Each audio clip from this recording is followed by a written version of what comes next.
Okay. So, when last we left, you guys were approaching the Golden City. You were on your way towards it, getting ready to turn in the peeps that you captured. And I believe, if I understand correctly, your main goals are to enter the Golden City, search out the remaining items you need to fix your vehicle or the second chance, with possibly secondary objectives. If I know someone had mentioned something about maybe wanting to help the prisoners if possible, and then there was that other job you had gotten about that daughter and a couple of whatever else you guys had. But you had Yeah, we need to several try and convince objectives, that I daughter. believe, Yeah, that you guys. all dependent on us actually entering the city. Yeah. So hopefully that happens. What Hopefully I that need to know happens. right now It is is very true. how long it's going to take us to get to the city, and would I be able to meditate during that time? Yes, you can. I believe, I think I said last week, it is a 4-hour trip. Okay. So you will be able to meditate during that time. And of course, you can do so if you run into anything or anything like that. Obviously, we'll have to split the time up. But yeah, there shouldn't be an issue with meditating. At least, I would say a cumulative 4 hours. And then if something interrupts you, well, no, it would be a cumulative 4 hours because the travel time is travel time. Yeah. So Okay. that should not be an issue. Sweet. Then I am good. Okay. All right. Is there any questions anyone have of me before we get started? Well, I've one minor question. I just want to get refocused before we get in character, so I'm not and ahhing. Okay. So I just need I need a confirmation or clarification. So if I remember correctly from last week, the other our story was that we managed to come across the people who hijacked the caravan, and we captured them after a small scuffle, and we're bringing them to the big golden city to turn them in. And we don't know what happened to the other caravan that's missing. You know, because there's like 3 trucks, and they'll probably only find 2 or something like that. Right. We don't know what happened to the other one. But we figured since we're travelers and we knew that the radiant is the power, they probably wouldn't like it. And okay, I just want to make sure that was our plan, that we're bringing in the culprits. Yes. I do believe that is it.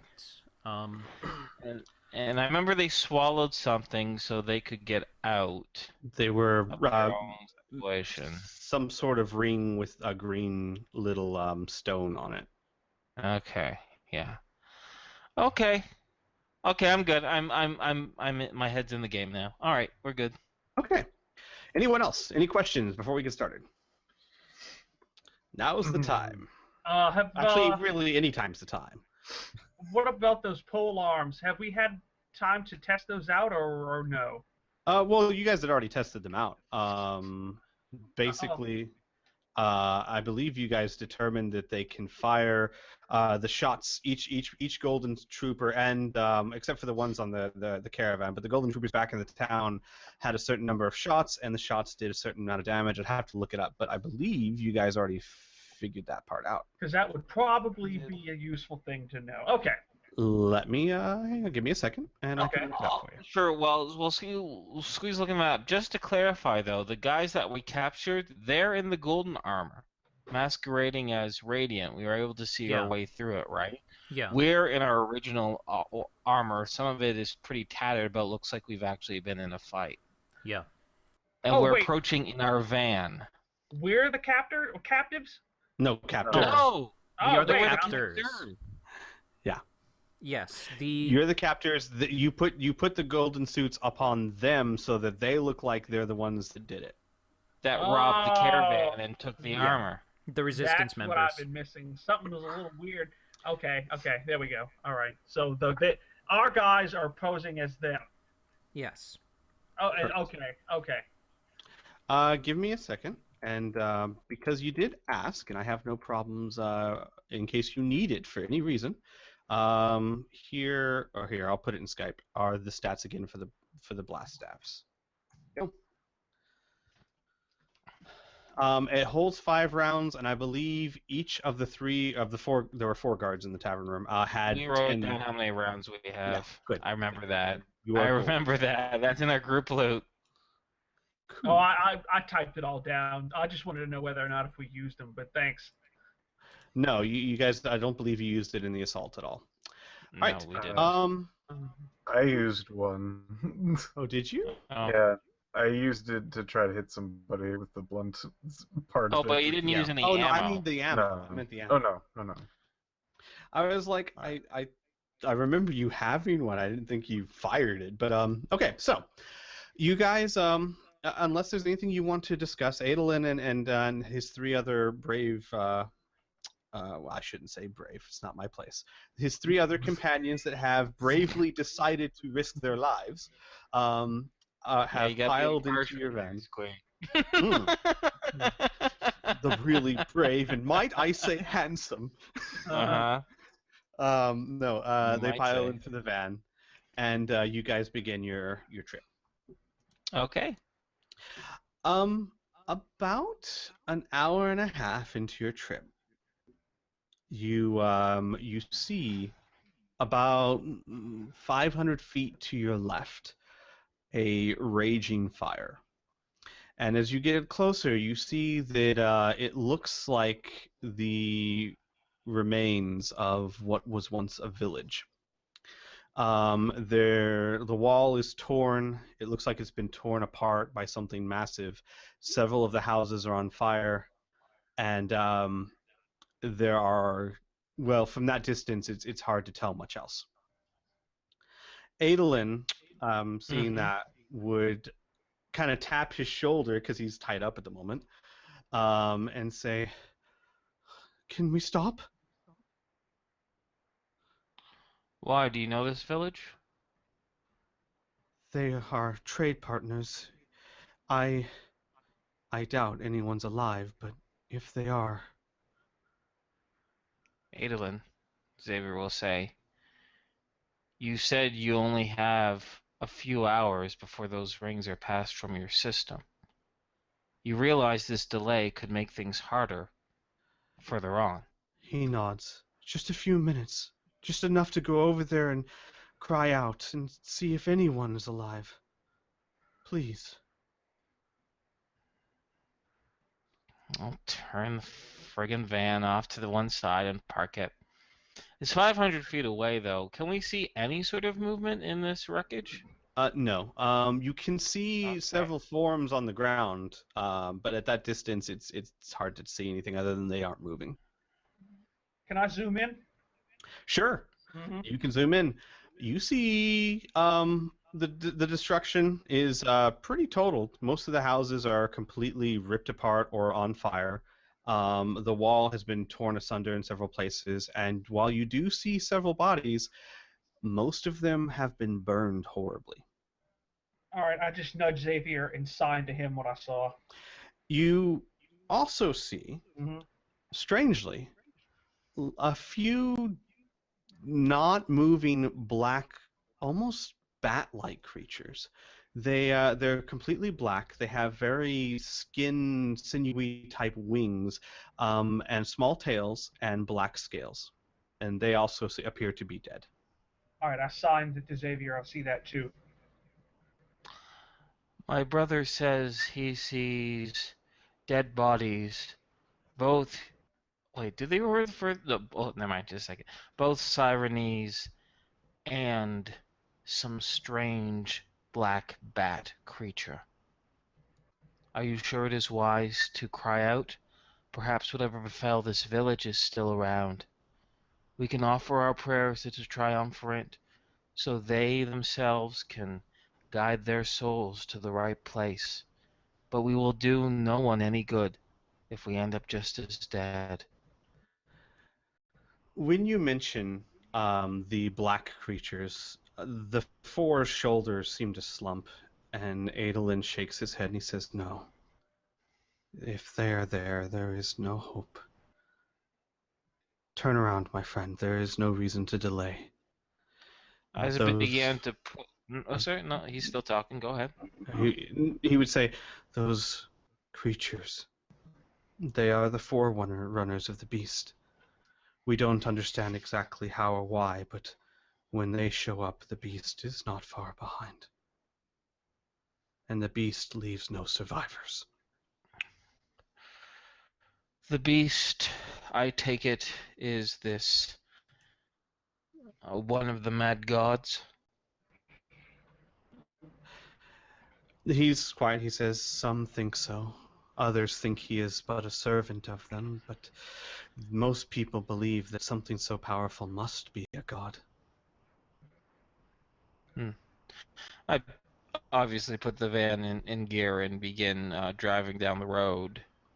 I sign to you and say, well, that sucks. Mm-hmm. Xavier kind of gives just a brief nod of his head over to Talavac. Yeah. And he asks, what are the names of the black things, these forerunners of the beast? My people call them Tylin. Thailand. It is an Does old it? word Mhm. that means, well, I guess the closest way to translate it would be bringer of death. Okay. Be careful, my friend. It is not a word to use in common conversation. Why is it uh, an offensive word? No, it is a word that invokes memories in most people that they would rather not remember. If, Adolin, these Thailands serve the beast, and the beast itself is of the mad god, or is a mad god, and the Radiant worships them, are they not therefore beasts of the Radiant? Yes, I suppose that is true. Is the Radiant equally as scared of the word Thailand as you find people from Baker's Village and the other villages around? Adolin shrugs uncomfortably. I have rarely met anyone from the Golden City, and only soldiers from the Radiant. They do not seem afraid.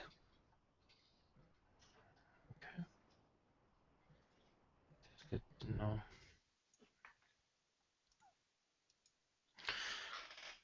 My brother saw unmoving, probably dead, Thailand.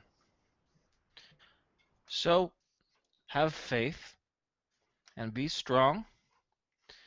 If one can be felled, all of them can.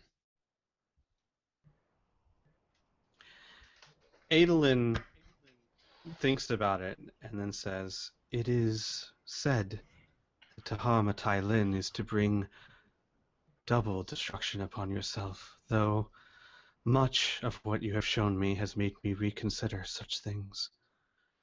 After all, the beast murders people.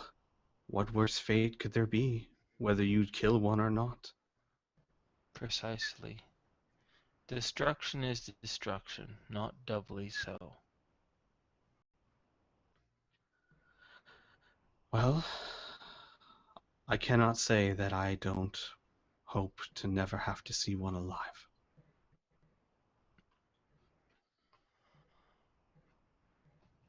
With luck, we will not. With that, he nods and then sits back. Okay.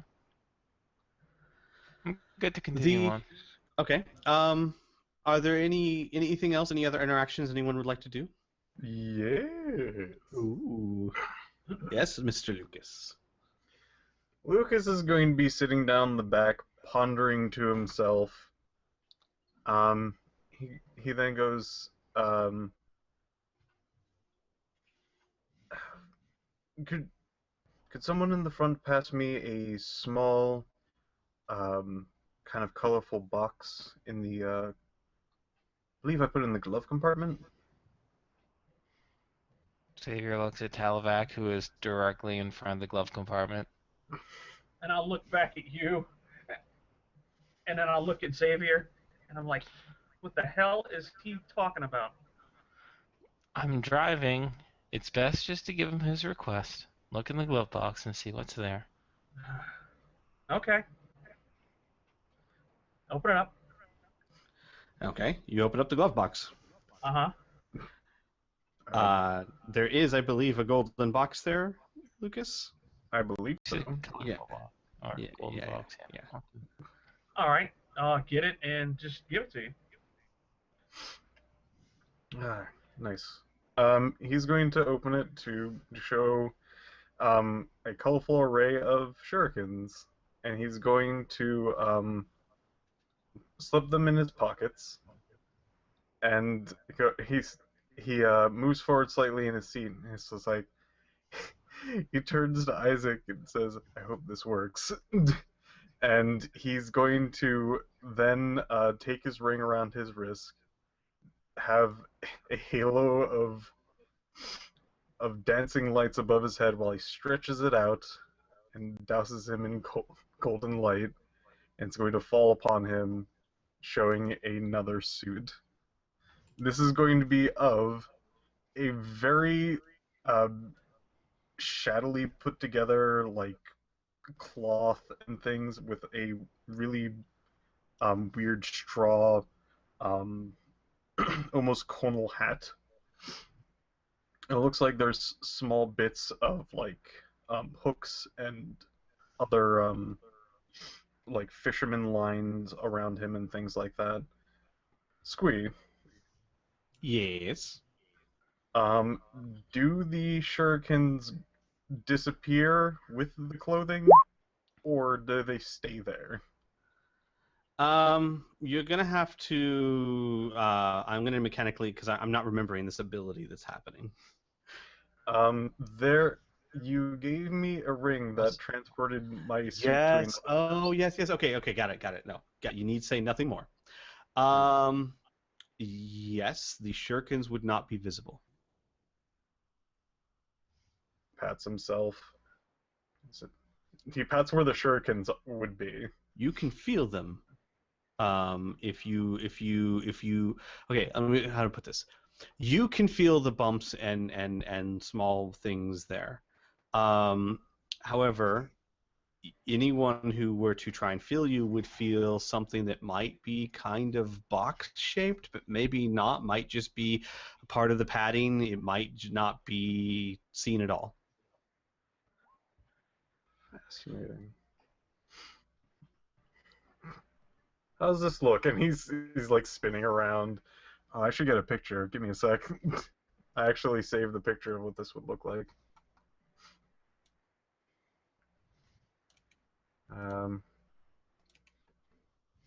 He's saying this to Isaac, by the way.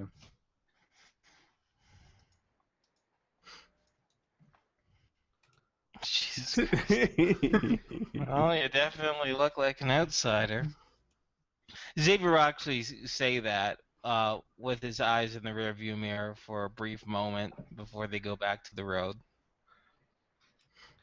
No one seems to be reacting. They all seem to be lost in their own thoughts.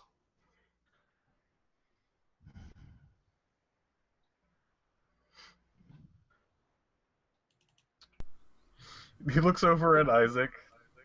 Mm-hmm. The stoic sitting there and not responding. He's meditating. I don't think Lucas cares. Well, he did give his response when you first talked to him. He opened his eye, watched you transform, and then he went, goes back to meditating. I'm just looking forward, almost not wanting to look back now. Well, it seems okay.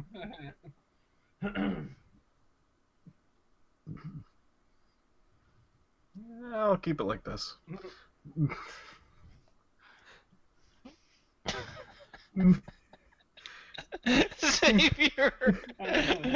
Xavier almost wants to break the silence, but then realizes it'll be funnier if he doesn't, so he'll just let Lucas mumble to himself. Like I there's nothing wrong here, Like there's nothing Yeah. weird. I have my piece. Okay. Then the other 2.5 hours continue in relative comfort without any more. I guess comparing to what's going on outside, I guess this little van is as comfortable as you can get. But yeah. Mm-hmm.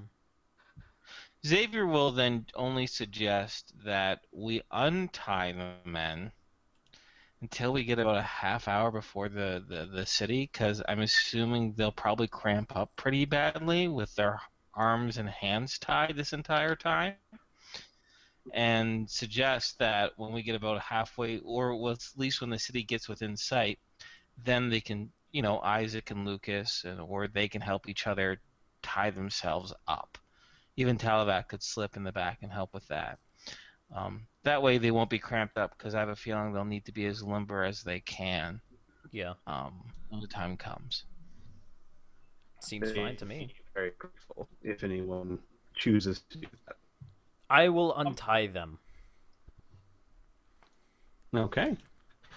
The Adolin will remember something about not used to this.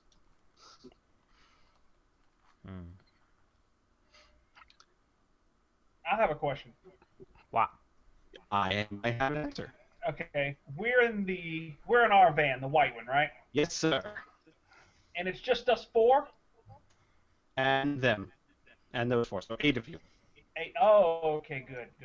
Okay. All right, it's a good thing I kept my mouth shut then. All right. Yeah. I mean, maybe. I don't know. So the other 2.5 hours pass very quietly. Eventually, as you drive down the road over the horizon, the first thing you see is tips of gold. And as you get closer, the tips seem to rise up out of the ground until you see that they are golden spires towering over a wall that is golden as well. As you get closer and closer, you can see that this wall is very, very large. You'd have to guess, especially Talavac, if you use your eye, that this wall is at least a mile across or in diameter. Squee, you've gone robotic. You're chopping up. I can't barely Yeah. hear Oh you. god, I thought that was me because of my shitty internet. But that's Squee. Other people can hear Robo Squee, huh? Yeah. So you have to repeat everything you've just said. No, not everything. I heard it. No. We can hear it. I heard. Wait, say something again, Squee. You might have cleared up. Hello? No. It's still robotic. Still Robo Squee. Oh no. Oh no. That's Yeah. not... you guys want to try Skype real quick? Sure. If you think that'll make it better, sure. We can give it a go. So let's just mute ourselves here. Yeah. Sure.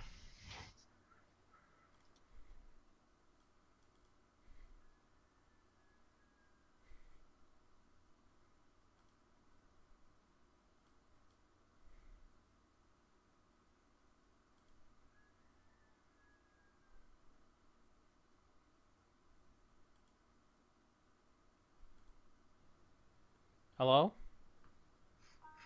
Hello? Oh god. Why am I Hello? getting called? Oh, god. What? I'm getting called again. God damn it. Hello? Oh, hey. Hey. Do I sound... No. Sound still pretty robotic. Yeah. Oh, poop. I guess I can try to reset my router. You're kind of clearing up.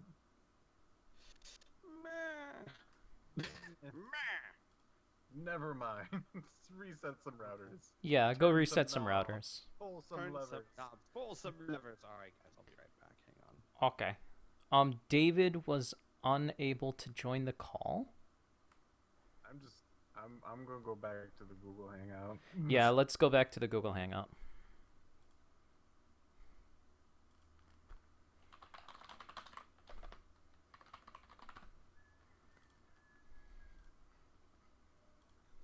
Should probably mute myself. Okay.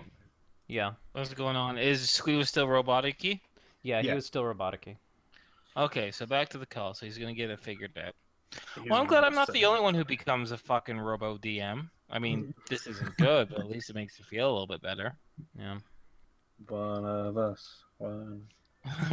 Google gobble. All right, I'll be right back. I gotta put something in my fridge.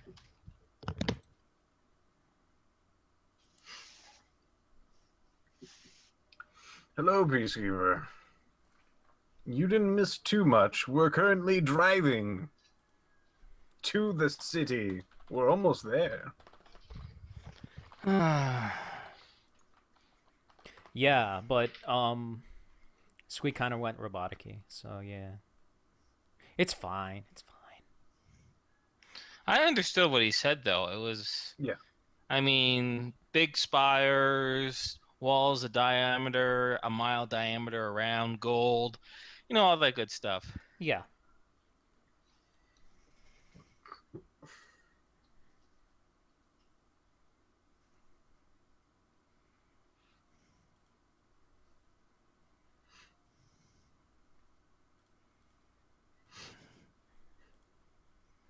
Hello? Hello? Hello. Hi. Oh, okay. I get so confused when this happens. Well, Squee was still robotically on Skype, so we just figured we'd go back here. Yeah. Oh, And okay. Squee's gonna get it figured out. I bet he's just restarting his router. Maybe. Betcha, betcha, betcha. Yeah, that's what he's doing. Mm-hmm.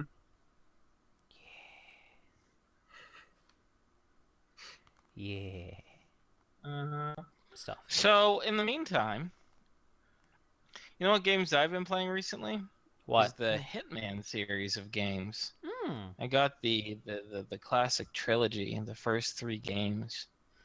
I'm liking Hitman Contracts, which is the 3rd game. I think I like that one the most. Mm. It's a lot more polished, and you don't feel as rushed. And you can be as... I mean, they're fun games because you can be as violent or as sneaky as you want. Yeah, I like the options. Yeah. Oh, yeah. Yeah, good old Hitman. I've actually been getting into XCOM 2 lately. Oh yeah, see, I'm waiting on that one. I don't know if I'll be waiting much longer though, because it looks pretty sweet. Yeah, it looks pretty sweet. Pretty sweet. Dodge in there is just holy shit. Oh, rage-inducing. Yeah, it Sometimes. sucks. Yeah. Like if things weren't bad enough. Yeah.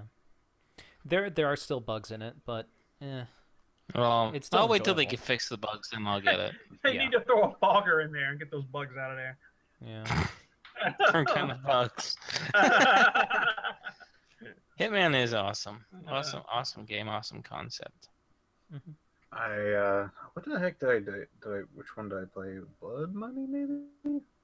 Probably that's the 4th one, and then the 5th one, the most recent is Hitman Absolution. Of course, they have their newest one that like episode 1 came out last month, and episode 2 is coming out this month. They're doing it in a weird way, as compared to just making the game and releasing it. Now they're doing it in compartments. Although it is, if you were to get everything, like it's still the same price as if the game was otherwise, like $60. So that doesn't bother me because they're not gouging things. Yeah. I think honestly they just did not have time to finish it completely. So now they're dividing it up and releasing it cheaper each, to buy themselves some time, frankly. Yeah. I guess that's one way to do it. Well, I guess if it gets out and it's still okay, I mean. Yeah, I'm just gonna wait till next year when the entire fucking game's out. I don't want to just Yeah. play. I don't want to play like 1 or 2 missions and be like, oh man, I wish I could play more. Now Right. wait 7 months. All right, Yeah. no, thank you. There's so much more you could do in the meantime. Yeah. Yeah. Exactly. That's They're playing other games to play. That's why I kind of follow the rule of I don't always play a game even the same year that it comes out. I usually Yeah. wait until like the game of the year or it goes on stupid ridiculous sale so that not Yep. only do I get a really good game, but I only get it for like $5. And I have And not only everything. that, but you get the complete game because nowadays with this DLC bullshit, like, why would I want to buy a game right away when more DLC is going to come out 2 weeks later? You know what I mean? Yeah. Mm-hmm. Like that is how DLC is ruining um buying games at full price. Yeah. It's so funny how the industry is encouraging people to wait, yet that same industry is putting in all these incentives so people will buy the game before they even have the game. It Yeah. is like a weird dual, like, crazy land. It's like all those alpha and beta plays and stuff like that. You see? Yeah, well, yeah, not only that, The but like all these pre-order pre-order stuff. bonuses that Fucking they pre-order. have to dig in because no one wants to pay money for a game that they might hate. And Yeah. I mean, Yeah. Steam refunds only get you so far. I mean, if you play more than 2 hours of that game, or you have in that library for more than 14 days, whichever comes first, you're keeping that game. Yeah. Uh-huh. So, well, here's Squee. Hello? Hello? Oh, There we go. hey. Much better. Okay, well, reset router for the win, I guess. Yes. Yeah, So, Yeah. we see a golden spire. Golden Spire, really tall walls about a mile in diameter. That's where we left off. Yes. All gold. And it all explodes and you die. No, okay, so Oh, okay, good, good. At least I can hear you clearly when you say that. Okay. I'm fine that we died because at least I could hear you say it. Exactly. Okay. Alright, My next so- character is going to be Cosmo Knight. I'm just putting that. I'm just Alright. kidding. So, as you get closer to it, you see that the road you're on drives right up to very large metallic gates. And on either side of the gate is a large turret that looks very similar to what was at the back of the hovercraft. And in each turret sits a guard wearing the golden armor that you have become familiar with. How close would you like to approach? Well, these big metallic gates, are they made out of gold as well? Is gold the metal? I would say at this distance especially, it's hard to tell if it is gold. All you can tell is that it is a metal and it is a golden color. As we approach the city, do we see any place where other vehicles are parked? No, you do not. You do see. Then I think we should just drive up to the gate. I was Oh going to say wait, you. what do we see? You do see lots of vehicle tracks leading up to the gate. Oh. Okay, then I'm gonna say we stop 50 feet away from the gate. Okay. As you stop, there is a little bit of commotion as the turrets turn to train on you, and a small door near the main gate opens after a few seconds, and a squad of golden clad soldiers, and one who's clad very similarly to the priest that Lucas burned a hole into. They Maybe this walk, guy will be better. they walk casually up to the van, and as you get close, you can tell that the man wearing this robe is actually much taller and physically fit than the other priests that you met. And he very calmly walks over to the side of the vehicle. And I'll roll down the window. Yes, officer, what seems to be the problem? All right. Shows my cleavage. All right. Anyway. And he says, in a very clear, confident voice, "We were not expecting any traders today. What brings you here?" A few reasons. I am Thedo, and these are my companions. We travel across the waste to trade. However, in our journeys, we came across a very suspicious sight.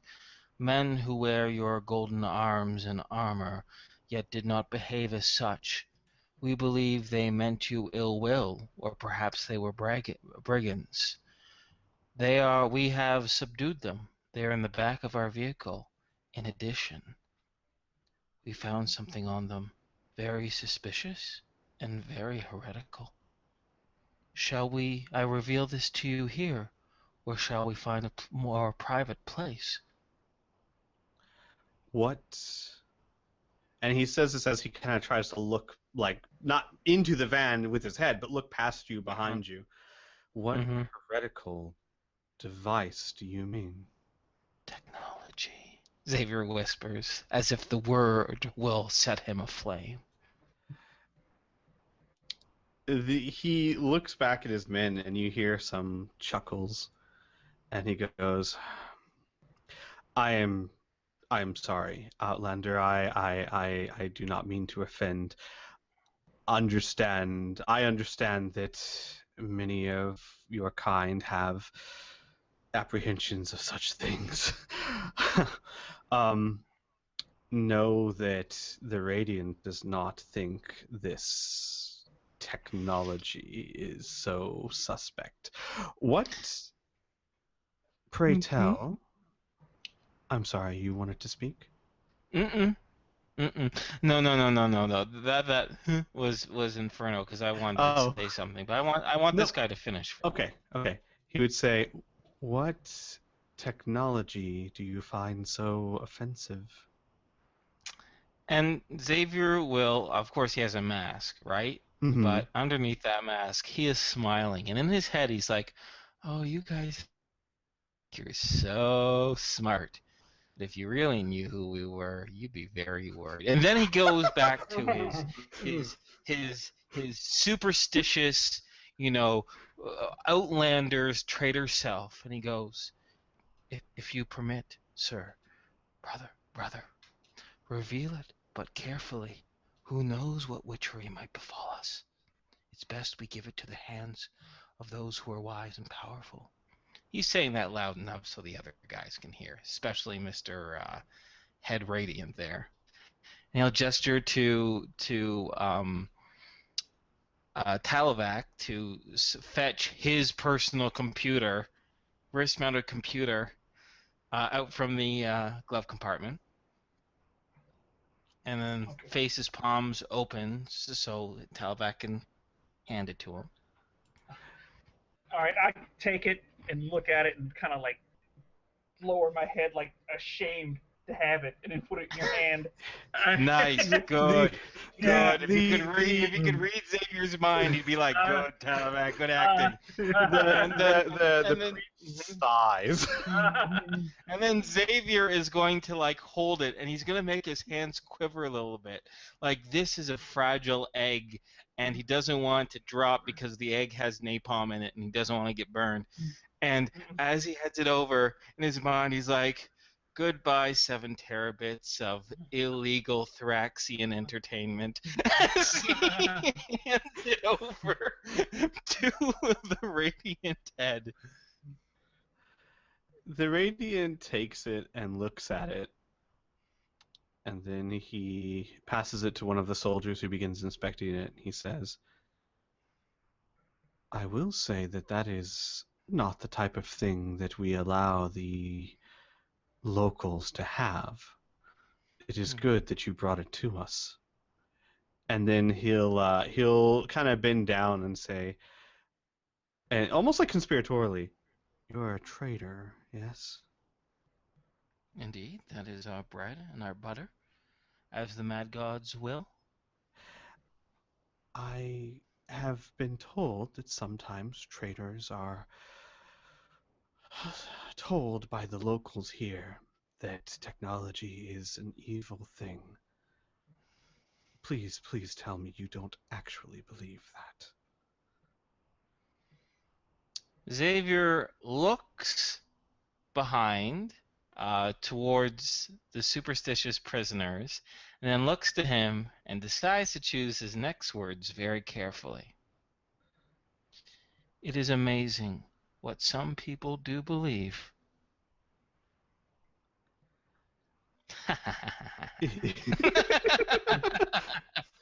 Hearing what he expected to hear, Mm-hmm. the priest stands up and nods to himself, and he says, "Good. Otherwise, trade in this city might be difficult for you. Mm. Assuming we let you in. Usually, we only allow traders that we know, but we've heard reports of one of our convoys being attacked, and it was a convoy that had cargo we desperately needed.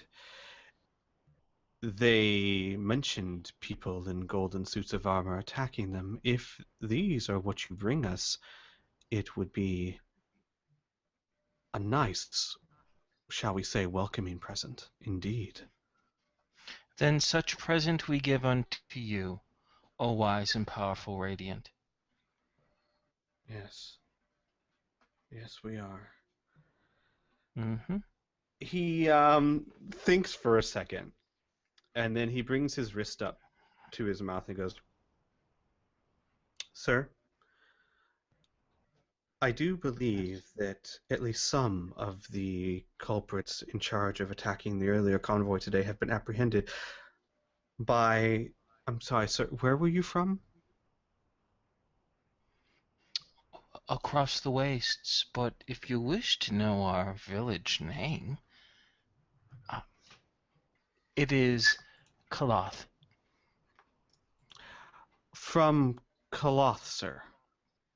I don't know, sir, somewhere across the wastes. Well, I didn't ask you. I'm sorry, sir. This Kaloth that you are from, which wastes are you from across? And he kind of points around. You may have noticed there's several to pick from. Squee, Yes. the mountain that, if I remember correctly, the mountain where the second chance is under. Mm-hmm. That was east of Baker's Village, right? West. About 300 West? miles west of Baker's Village, right. Okay. And then, Xavier will say, it is approximately 300 miles east of Baker's Village. Ah, Baker's Village. You are familiar with that village, then? Only very, very lightly. As familiar as we are with that village than the other dozens or so that dotted its way here. Small time, minimal profit, you understand, which is why we ventured here. Yes, I see. And where did you apprehend these culprits? We traveled on this road. It was approximately 3 to 4 hours of travel along this road. We saw the wreckage nearby of two large golden vehicles, only about a 15-minute drive north of that location. And we came across these ruffians, celebrating and talking strange. Brief interrogation gave our intuition something to reconsider. And after probing, we got into a bit of a scuffle, which I'm glad to say we won. I see. You come from the east, but drove past the Golden City to see them there? Indeed. Well, as mentioned, Baker's Village, and do we know the name of any of the other villages? Or at the very least, Adolin, the village that was just fucking wrecked? What was the name of that village? He didn't actually say. He said that they were trade partners. We started at Baker's Village, and we worked our way through all the villages between here and there, hoping against hope to find profit and opportunity. It was clear, however, after a few very poor purchases, that we decided that we should have arrived at the Golden City anyway. Suffice to say, we took a risk in using resources, hoping that the smaller towns on the outlier of Euradians required our goods more than others. It appears that is not the case. He looks back to the soldier at his shoulder, still inspecting the technology, and says, "No wonder they think technology's suspect if they went to every single village of these savages." All right. And he puts the wrist back up to his mouth. "Sir, they're about 300 miles from the east." No, they're new. They're not on the list. What was your name, sir? Theta. He says his name is Thedo. Well, sir, they do have... Is that a fourth person back there? He's asking Thedo. As per my companions or the captives? The captives, of course. Yes, there are 4 of them. He has 4 men in golden armor. Certainly not something that we find every day. Yes, sir. Just one moment. Sir, can you step out? We want to examine the prisoners. Of course. And then Xavier will say, in just a garbled make-up language to his companions, "Nach nafo, ashanti," and he'll gesture to leave, and he'll step out.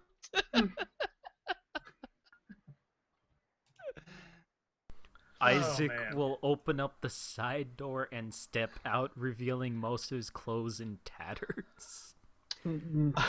By the way, I just want to mention, guys, that this is the closest representation I can find. Imagine a large golden wall, and while there are lots of towers, not so many. That's me. That's Talavan. But That's Isaac. the That's contrast is really to focus on. Everything around you is very drab and dark and gray, as you're familiar with, and this town is almost alight with golden light. The beast comes from there. The clouds are its home. Dave. All right. Anyway. All right. Yeah. As Xavier steps out, he will of course bow himself lowly in respect and gesture to the van. With that, the officer will direct Theta around the back and say, "Could you open the doors for me, please?" Gladly. And as he does that, you see several of the other soldiers start to inspect the van. Some of them kind of get down on their bellies and look underneath it. Some start inspecting the grill. Okay. Great. Good for them. I open up the back of the van. We got nothing to hide. But we do, but we're really good at it. These guys think they're so great. The 4 prisoners in the back of your van don't move, and the captain or the priest says, "You, get out here." And they don't move. And he goes in there. Oh. Well, no. If I may. Yes, of course. They say go get out there and they don't move. Once again, Xavier will yell, "Zakanash!" And then he'll move forward and grab Adolin by the scruff the back of his neck and hoist him out of the back of the van. I want to show the Radiant whose side is he on. Yeah, let's get these bandits out here. I'm going to start tossing them out like sacked potatoes. Okay. The soldiers let you do it. Okay. Theta will say, "Impudent, rebellious, cruel. They have no respect for the Radiant. They are fools." Indeed. But fools can still be dangerous. And he'll say, "Do you know which of these would be called the leader?" Xavier will shake his head. "No, they all spoke equally boldly and equally wretchedly. I could not decipher. I am sorry." I see. And he'll randomly bend down in front of one of the 3 that's not Adolin, and he'll say, "Where are our stones?" and the prisoner spits in his face. Ooh. The priest stands up, takes out a handkerchief, and wipes his face calmly. And then, as he's wiping his face, he begins to say words in a language you don't know. Xavier steps back a few feet. And after a few seconds, the soldier begins to writhe in agony and scream in pain. And then the priest steps over to the next one, who is Adolin, and bends down and says, "Where are our stones?" And Adolin takes a glance at his friend who's writhing in pain, and then he kind of takes a deep breath, and then he says, "You'll never find them. They will fund the resistance that brings you down, you monster." And then he spits in his face. Uh-huh. The priest stands up again calmly, begins wiping his face calmly again, and casts the same spell on Adolin. So that Adolin begins writhing in pain and agony on the ground.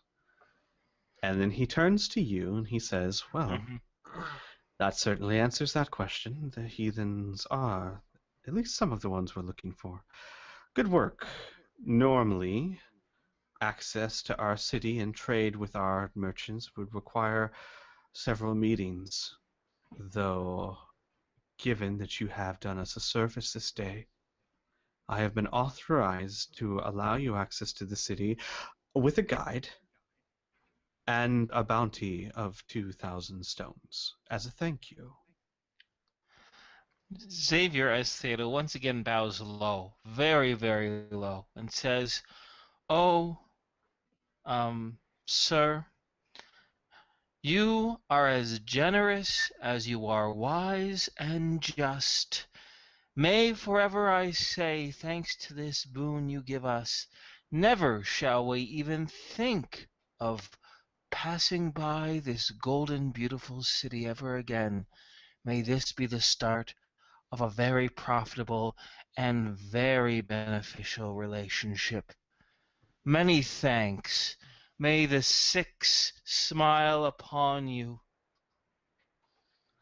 He waves his hand and he says, "Of course, we will go ahead and subtract the usual admittance fee. Oh, you're new. Right. 1,200 stones from your bounty to make things simple. The rest will be given to you inside. Follow.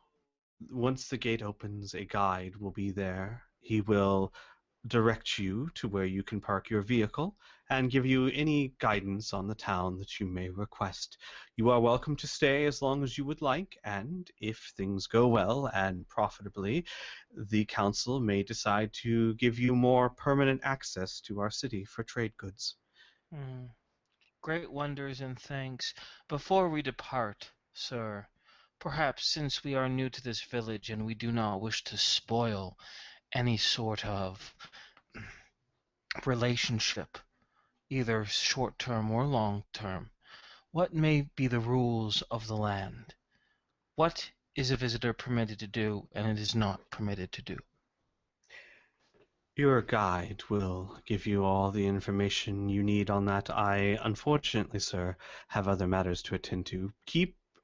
Rest assured that as long as you do not attack anyone, try to harm anyone, or, God forbid, try to let anyone else inside the city, for the moment you will be fine. Any of the more delicate rules you may ask your guide. Very well. Great fortune to you, and thank you for this once-in-a-lifetime opportunity, as Theta will get back into the van. He'll, roll up the window, take a look around. Where are the soldiers? And before I start up the van and driving into the creature, into the city, of course, once my companions get inside as well. What is this head radiant guy and his little soldier squad? Where are they right now? They actually travel back through the little gate. Oh, good. So making sure that window is rolled all the way up. And once all his companions are in and they close the door, Xavier's gonna say, "What a bunch of assholes."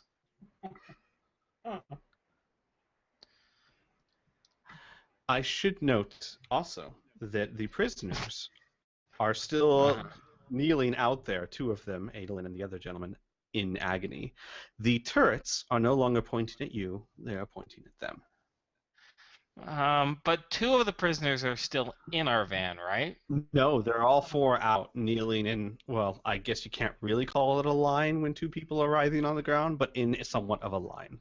Gotcha. Well, he didn't say put them back in there, so Xavier will just give good thoughts to them as he drives away. What can I do? Right, Can't do exactly. shit. Let's go through the gates. We're doing our part of the plan. They're doing theirs. I remember specifically asking them if they're sure they wanted to do this, and they said all yes. So Yeah. Hey, boom. as you've been saying, the ball is in their court now? Yes. Don't use that here. Uh-huh. I already said the bread and butter line by accident, Talabac, and he didn't say anything about it, but we have to be really careful about terminology. Uh-huh. Well, that's why I'm talking to you now and not to them. And I'm talking, period. I actually... Oh, Mhm. Go ahead. No, go ahead. Xavier just want to say, although they don't know that they're mutant here, although it's probably best to stay consistent. I used the same name because keeping track of 100 names is very difficult, especially in short-term situations. Up to you, though. Well, this gives me an opportunity to actually get my voice going again. I've been a little hoarse. Stagnant. So... Or a lizard man. Now real funny. Mm-hmm. I think I'll go ahead and I'll gesture to you on insult. Uh-huh.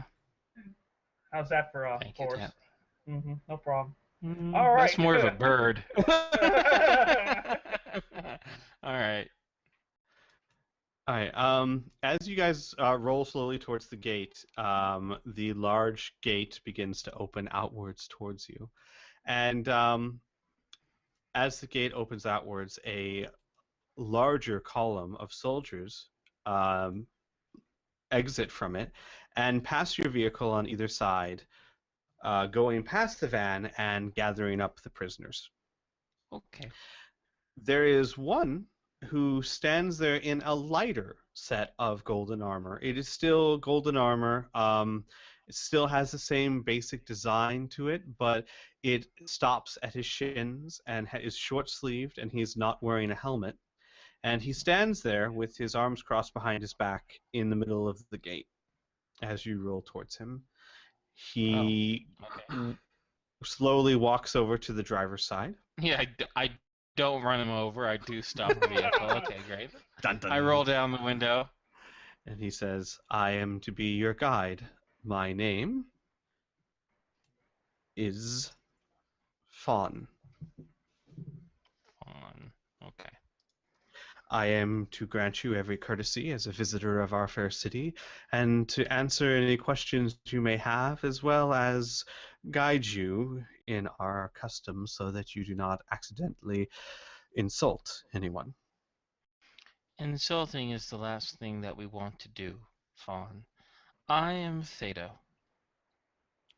It is a pleasure to meet you, Thedo. Great pleasures to you as well, Fawn. The place for your vehicle is just down the road, if you would permit me to join you and direct you there. I do permit. Please, my friends, open up the back door to accommodate our guide. Lucas, knowing that his friend has become a statue, will do so. He's become a statue. No. Isaac has now become a statue. Isaac isn't a statue. He'll help. God.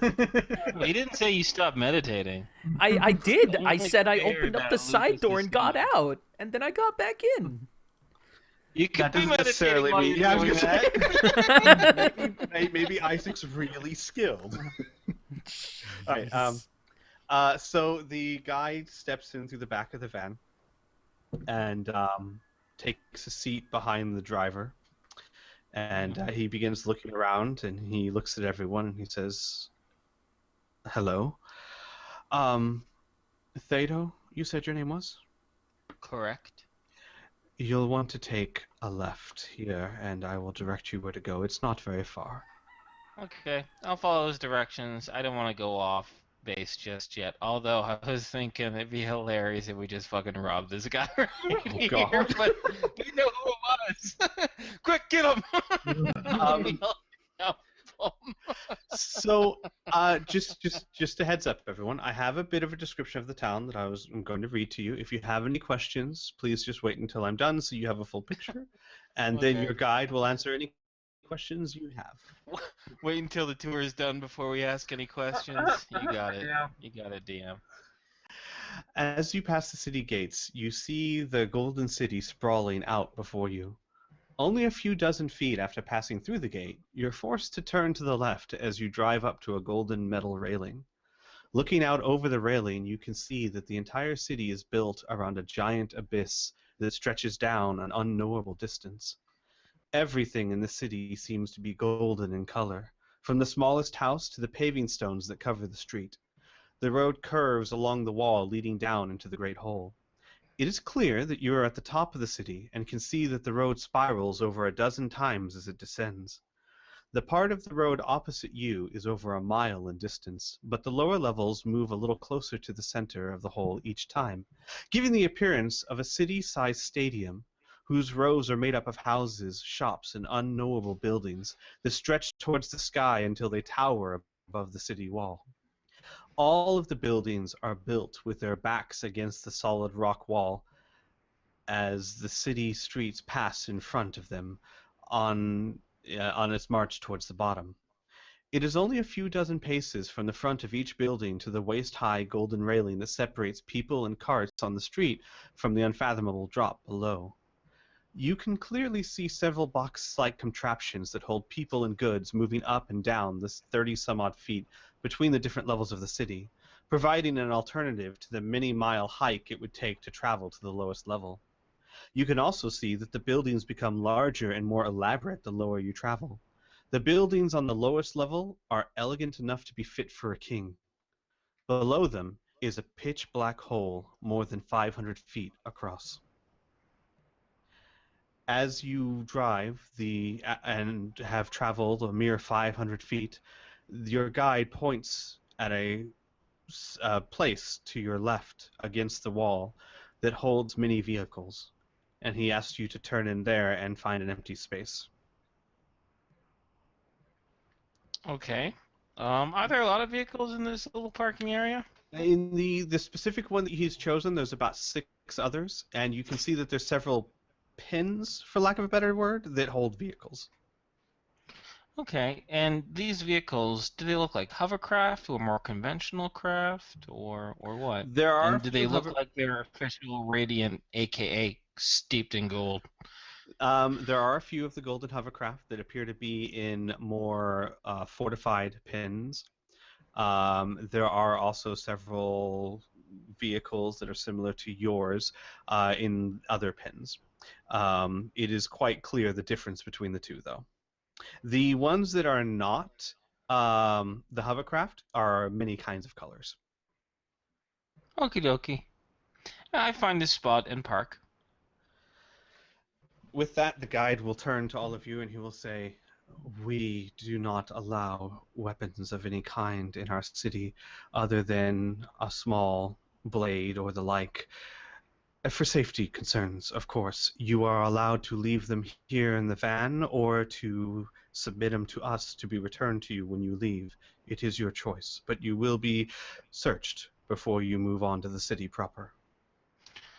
I trust that there is a great presence of law and order in this town, that leaving any such personal items in our vehicle is as safe as putting them in a vault. Am I correct in this assumption? You are correct. Our reputation hinges on it. We may be the most powerful city in the realm, but we would be precious little without traders that trust in us. Then we shall leave our weapons here. We will prepare ourselves for your search soon. As you And wish. Xavier will give a little gesture to the side door for him to leave. He steps outside, but he does not close the door. And Isaac, yes? Well, I was gonna do something while he was still there. You can, definitely, before he leaves. When he said that this is as good as a vault, Isaac will just nod and say good, fairly roughly, like good, or whatever. He will and nod to you. He is going to start stripping his guns off of his belt and various places that he had to hide. 6 guns in total. Okay, so here's what happens. Small blade. Xavier opens the door and motions for him to leave. However, your guide is watching Isaac with continually invested interest as more and more guns seem to appear. Xavier will say happily, there is a reason how we managed to submit 4 bandits so quickly and easily. Yes, I can see. We have several shops that would be interested in such things. Were you willing to sell? And of course, you will have access to shops as merchants yourself. Any weapons that you may find or purchase will be delivered to here for you to take when you leave. And with that, the 800 pebbles. Was it pebbles or stones that they owned? Pebbles. Okay, it's 800 pebbles. It's kind of confusing, even to them, and they admit it. Stones are what they are called as a group. Yeah, there's 3 and different. Stones are also the middle denomination. Oh God, No, that's no. really confusing. I'm sorry. These guys The, are the middle assholes. denotion is gems. There's I'm fists, sorry, gems, yes. pebbles. Yes. That's the gems, second time. I am so sorry. That's the second time I have forgotten that. So yes, stones are what they are called. So I'm not that dumb. Stones are what they are called as a general rule of thumb. Normally, when they are talking about stones, they are referring to pebbles because that is the most common kind.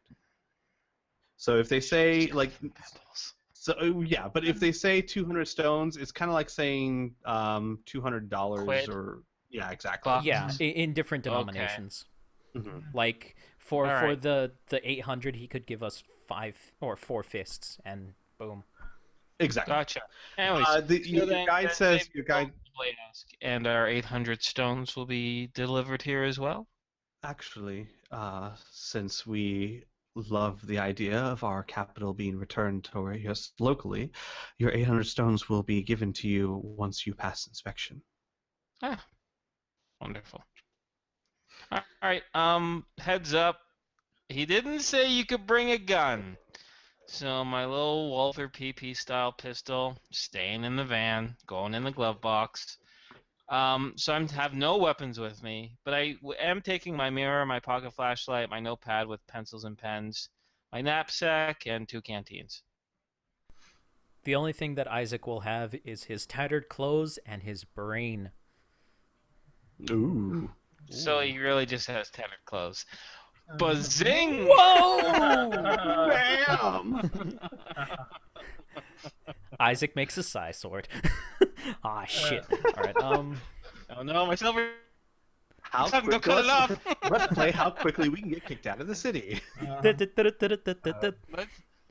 Let's play who can run faster scared than he can angry. Anyway. Lucas is going to reach down, hit the back of his shirt, and pull out a small axe. And he'll go over and go, "Is this a small blade?" I'm afraid that is not a small blade, sir. Oh. Something that you could easily wield in one hand would be suffice. Isaac is going to reach back and pull out his longsword. The man's jaw just dropped. Does this work? Again, sir, I'm afraid that is a bit too large. Aw. Ooh. And he'll shove it He back points into. over. If this is too big and it's a small, like it fits in your hand sort of axe, then that's too big. But I can use it with one hand. Let us not argue with our noble guests, dear friends. He does not need to Okay. know how dangerous the roads are across the waste and how badly we need to protect ourselves, only that we abide by their rules. Right. Apologies. Alright.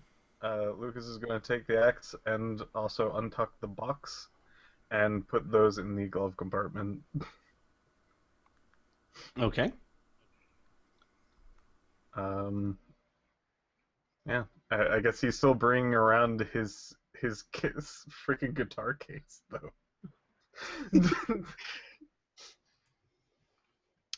All right, Talavac, what are you doing, sir? Just for the sake of not stirring up any shit, I'll leave the sword behind and the guns, and I'll just improvise on the inside. Okay. Yeah. All right then. So you guys step outside of the vehicle, and I assume you lock it. Nope, we leave it No. open and say, "Please rob us." LOL, JK. Locked. I'm locking it. Yes. Okay. And as you exit the pin, your guide says, as I stated before, I must, by law, give you an inspection. Please, since we do not know your customs, please do not be offended. We only ask that perhaps you respect our head garb.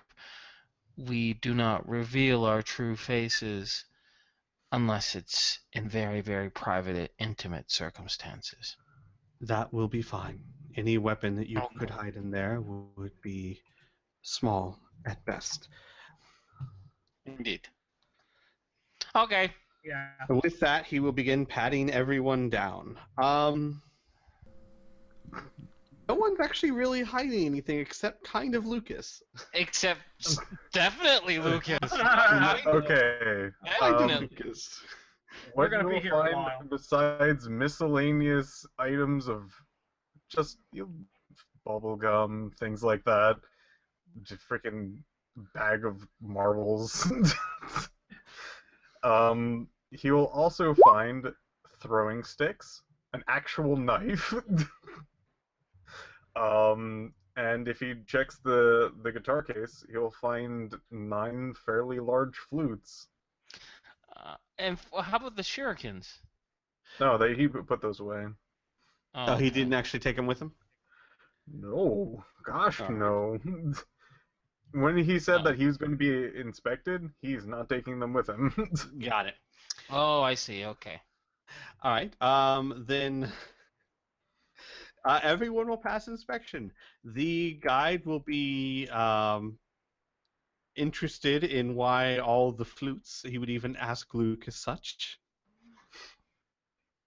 Oh, I'm more of the I guess the pocket change of the group. I do tricks, and he'll actually take the throwing sticks, and the and 2 of the flutes, and try to do devil sticks with them. Do you not know what Okay. devil sticks are? I know what I devil sticks kind is. of know. Remember, It's it's 2 like- it's- sticks juggling 1 stick, basically. Oh yeah. That used to be all the rage back in the early 2000s. Yeah, Yeah. it was, wasn't it? What a stupid fucking fad. It was pretty. I'm glad hacky sacks kind of made it past that a little bit. No, hacky sacks are still also the same time, late 90s, early 2000s. Yeah, but that Hacky was sacks cool. and devil sticks. Oh, okay. All right. He nods and he goes, "I see. Well, you all have, of course, passed inspection, as I had no doubt you would. And as promised, here is your bounty for capturing, well, they didn't actually tell me who, but it's not really my place to know." And he'll hand a small pouch to whoever is closest to him. Me! Let's just put in the group the 800 pebbles. Done But I and have it. done. Okay. And with that, he'll say, are there any questions I can answer for you, or I could tell you a little bit about the town? Sure, we have a few questions. First and foremost, Squee, since it's been a few sessions ago, I hope you don't mind refreshing our memories. But when that guy in Baker's Village is like, my daughter, she's joined the Radiant, and it was like she joined the Radiant out of fear, right? And they want us to try to talk her out of it.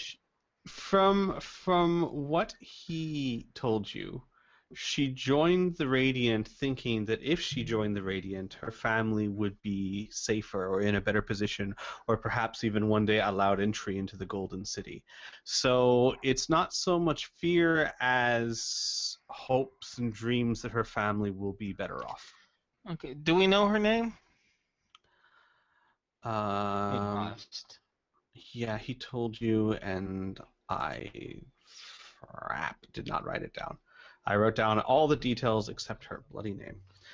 Well, my suggestion is you just make up a name now, and we'll say that was you the entire time. We will say Rachel. Rachel, okay. And since I've got the information open for you, the idea was, or the request was, to convince her to return home. Not that you had to return her yourselves, but obviously that would have been preferable. But if you convinced her or brought her back home safe and sound, he had a savings of 2,000 stones that he would be willing to part with. Okay. 2,000 pebbles that he'd be willing to part with. All right. So I'm totally gonna ask him, but I'm gonna weave it through other questions, so it's not the first friggin' thing that we ask. Well, as you can imagine, Fawn.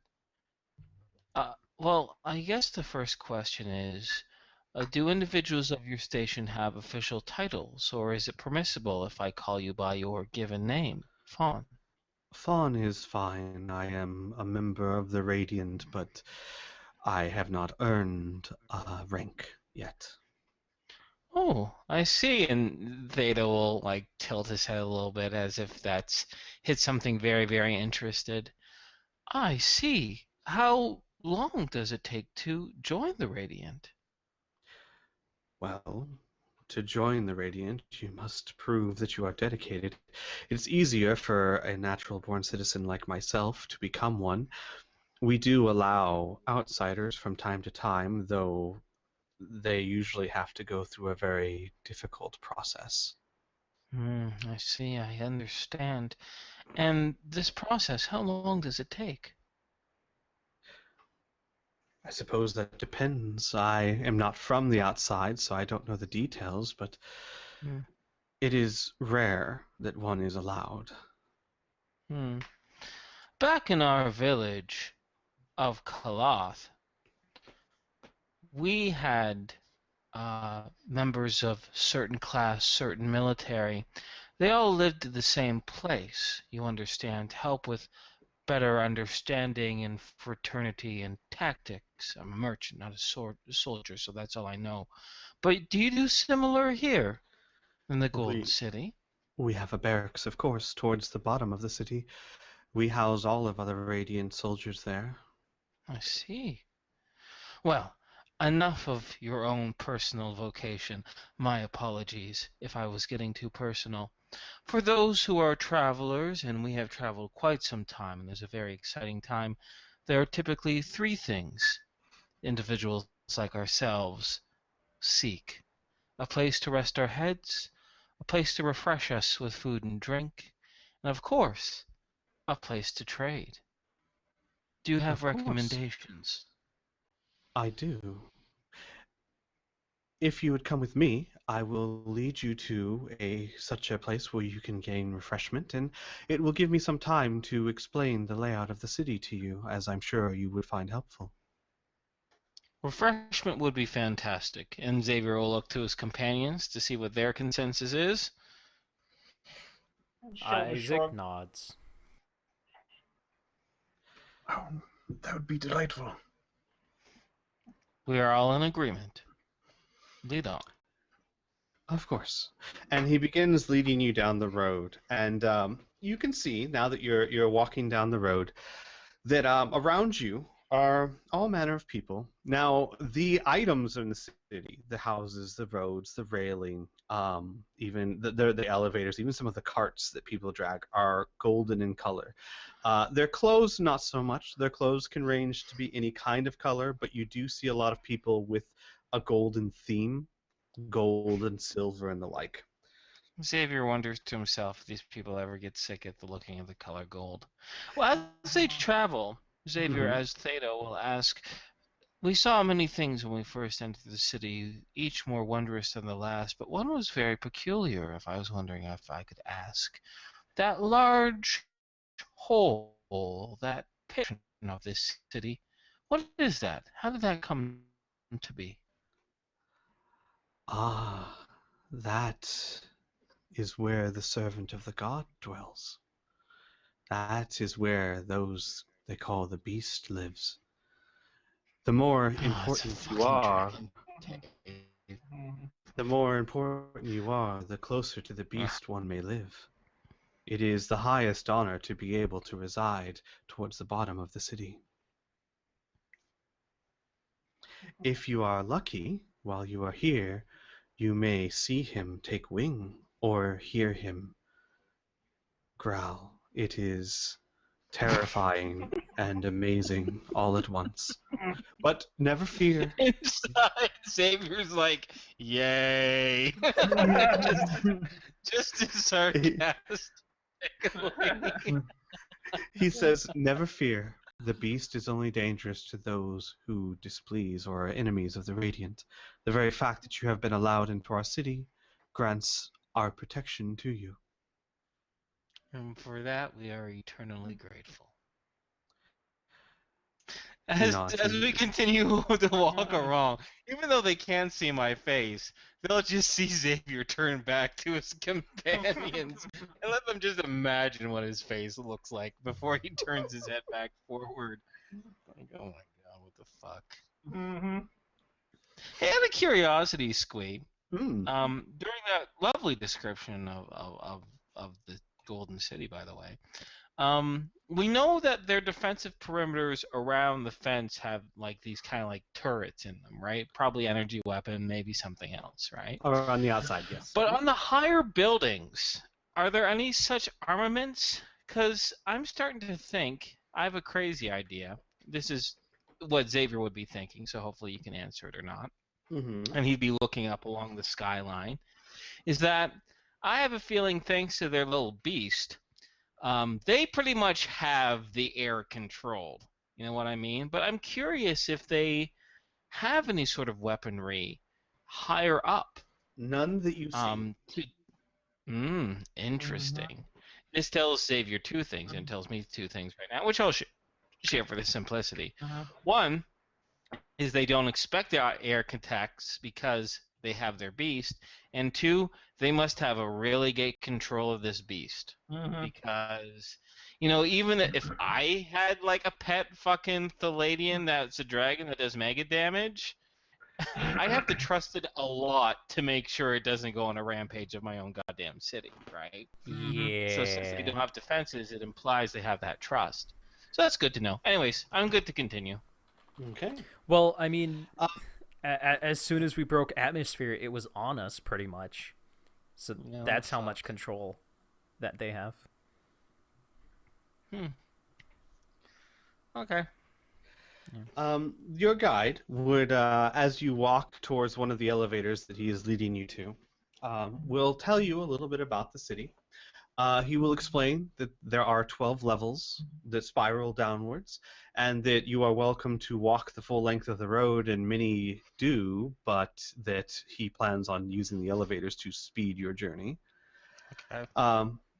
The first 6 levels of the city are residential, houses and local security offices and the like.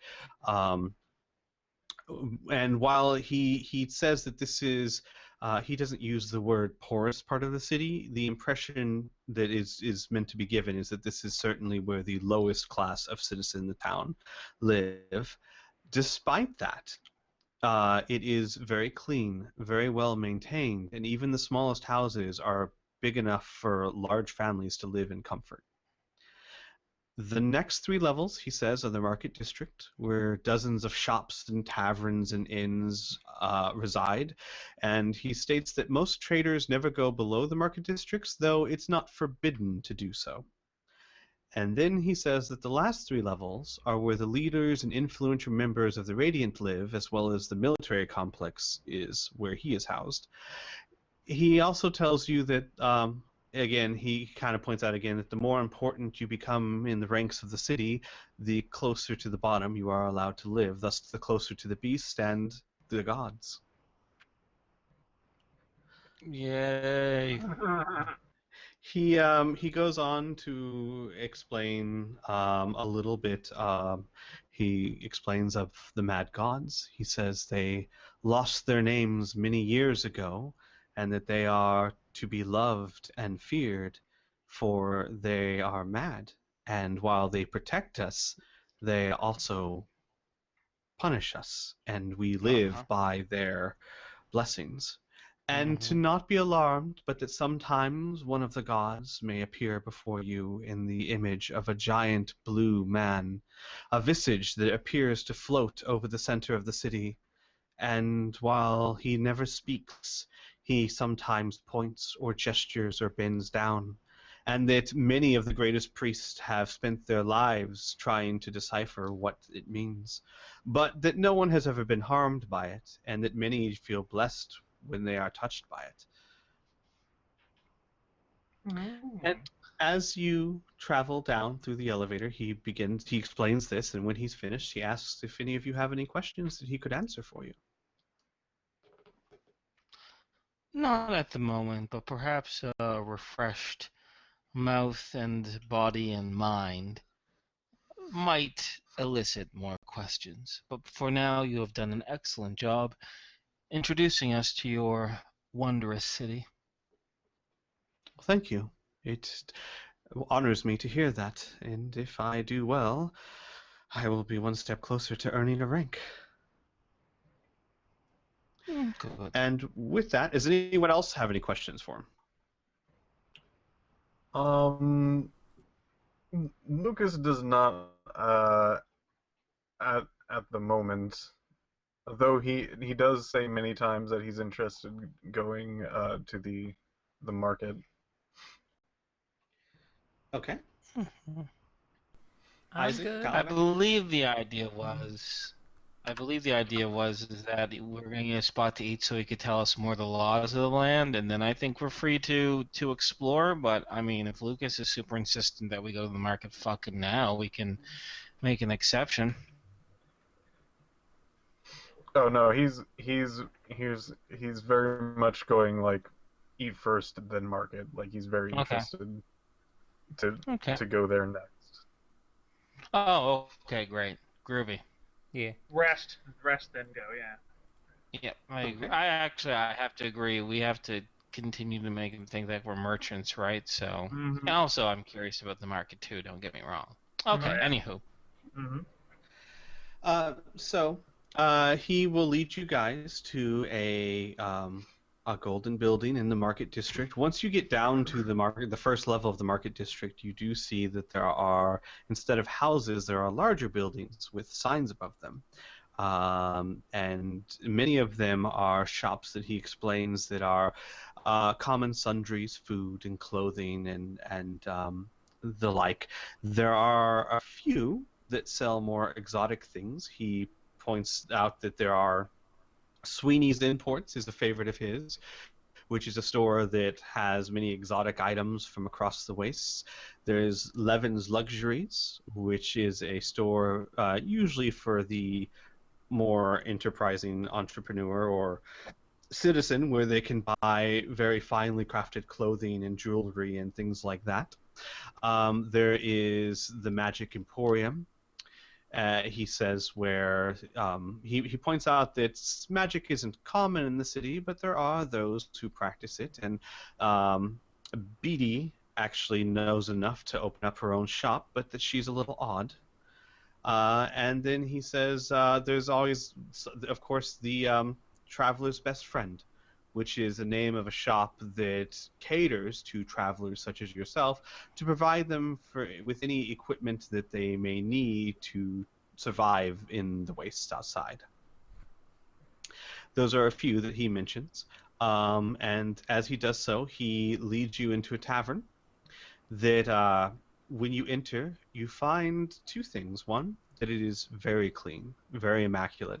The tables have a fair number of people around them sitting and talking merrily and eating.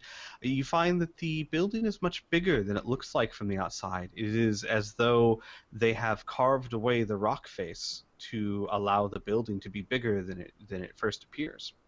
And he ushers you all to a table near the front, and he says, as he sits down, he says, "If I were you, I would try the Palladium steak. It is delicious here."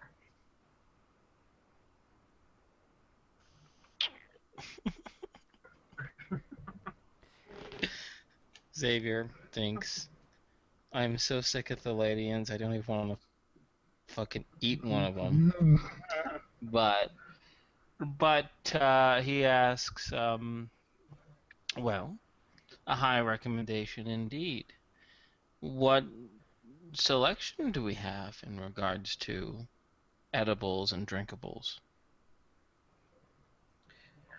Oh, well, I know that they have a fairly large variety. He looks a little disappointed. There is, of course, many plants that you could eat that have been harvested and brought from the surrounding territories. There are a few wings that you could get from Palladians, and I have been told that there are a few Palladian tongues that are quite tasty.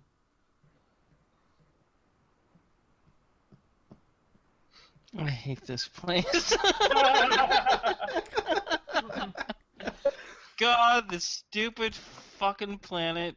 There's Just a lot I'm of just like, variety. oh, market, a market with like actual shops. I'm like, okay, all right, now we're getting somewhere close to civilization.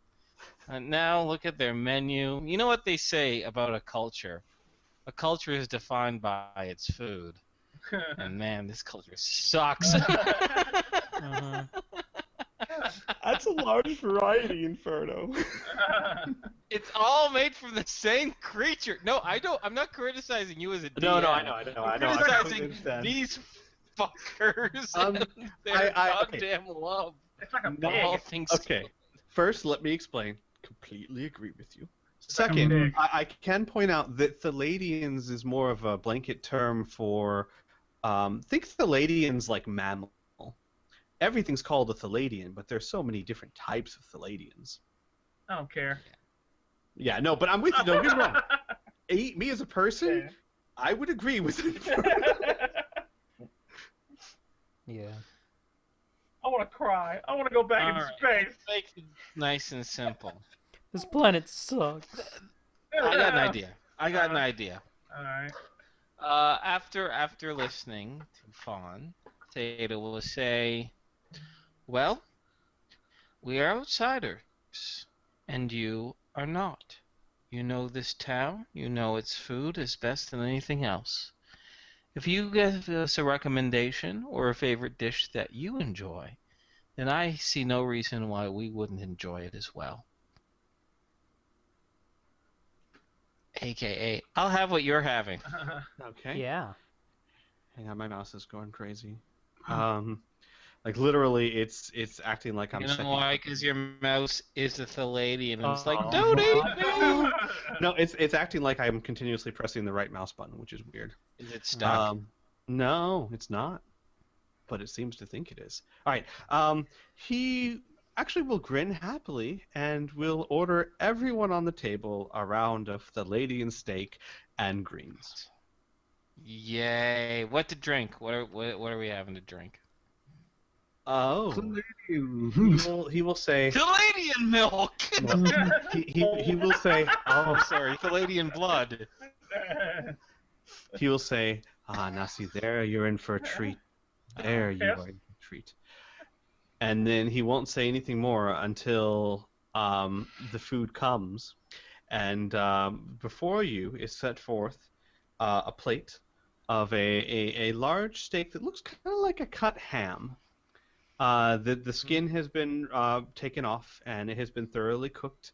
It has a circular bone right in the middle. And then there is a side of green, kind of like, look a little bit like soft, spongy asparagus.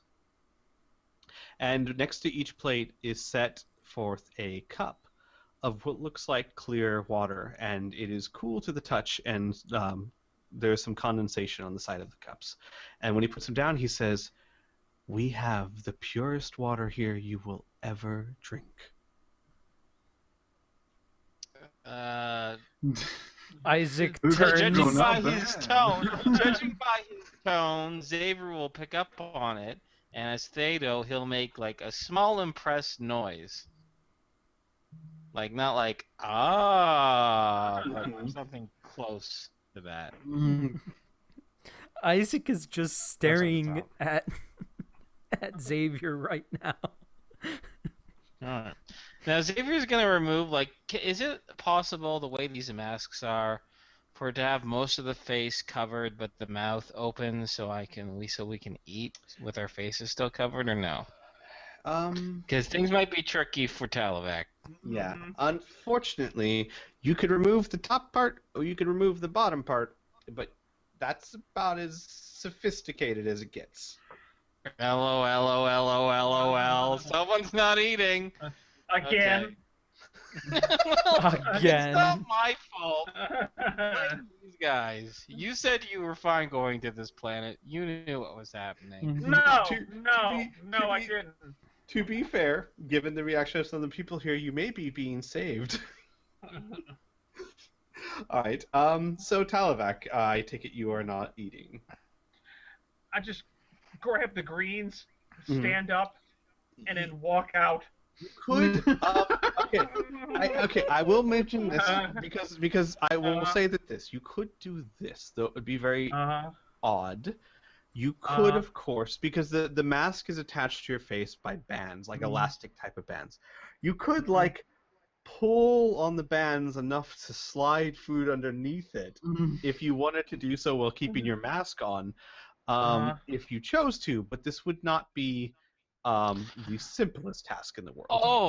Oh my God! If I see because I'm gonna be curious, because I'm not gonna dig in first until I see what Talavac does. And if Talavac decides to do that, then I'm going to do the same thing too, and I'll give a subtle elbow to the person next to me, which I'll say will probably be Isaac, for him to follow suit. Because if we all do this, then it's less weird. Then it's just a custom thing.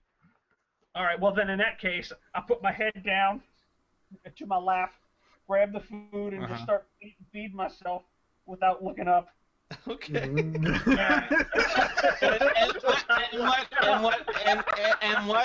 And Xavier's gonna see that, then he's gonna look at fun and be like, as mentioned, forgive our customs, as he's gonna grab some food and do the exact same thing. It's like I'm looking for my keys under the table, but I'm eating at the same time. So all he sees is you just stuffing food in some downturned face. Yep. Yeah. And I'm doing the same thing. Yeah. This will be hard for Isaac to do because he's 6'4". Well, bend more, motherfucker. Okay. Don't shrug off tradition. Does Isaac and Lucas follow suit? Yeah. Lucas doesn't have a mask on. Oh, that's right. He looks like a fisherman. He just looks over at the three doing this, takes his glass of water, tries to sip from the other end of it. What? You spill clean water all over yourself. Of course. Congratulations. You're welcome.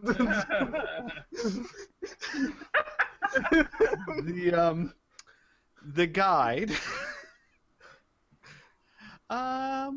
Give me a second, actually. Mm-hmm. Um, Wait. Hang on The- just a microsecond. uh-huh. I'll say this. The guide seems completely unfazed, nodding to you and says, I am used to strange cultures and customs.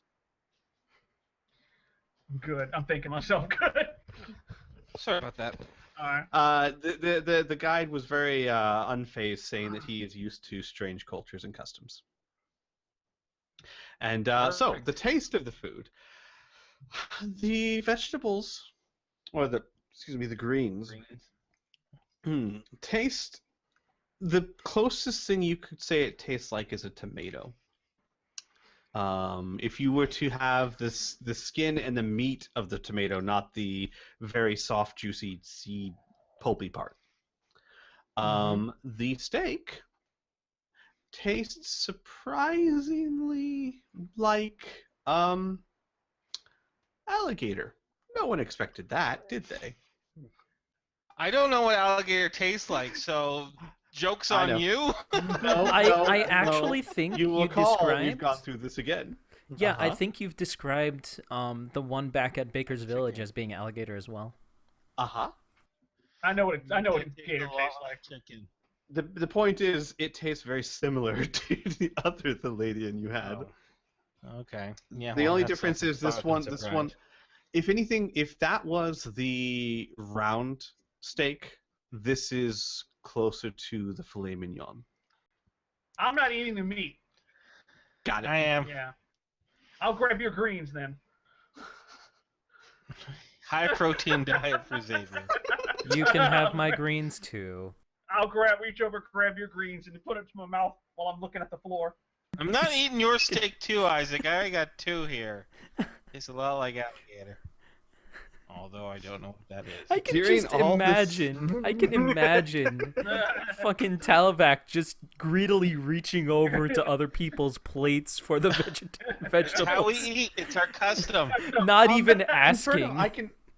Inferno, I can give you a good idea. Imagine chicken if it was a little bit greasier and left a stronger aftertaste in your mouth. Gamier. Got you. Yeah, Okay. Yeah.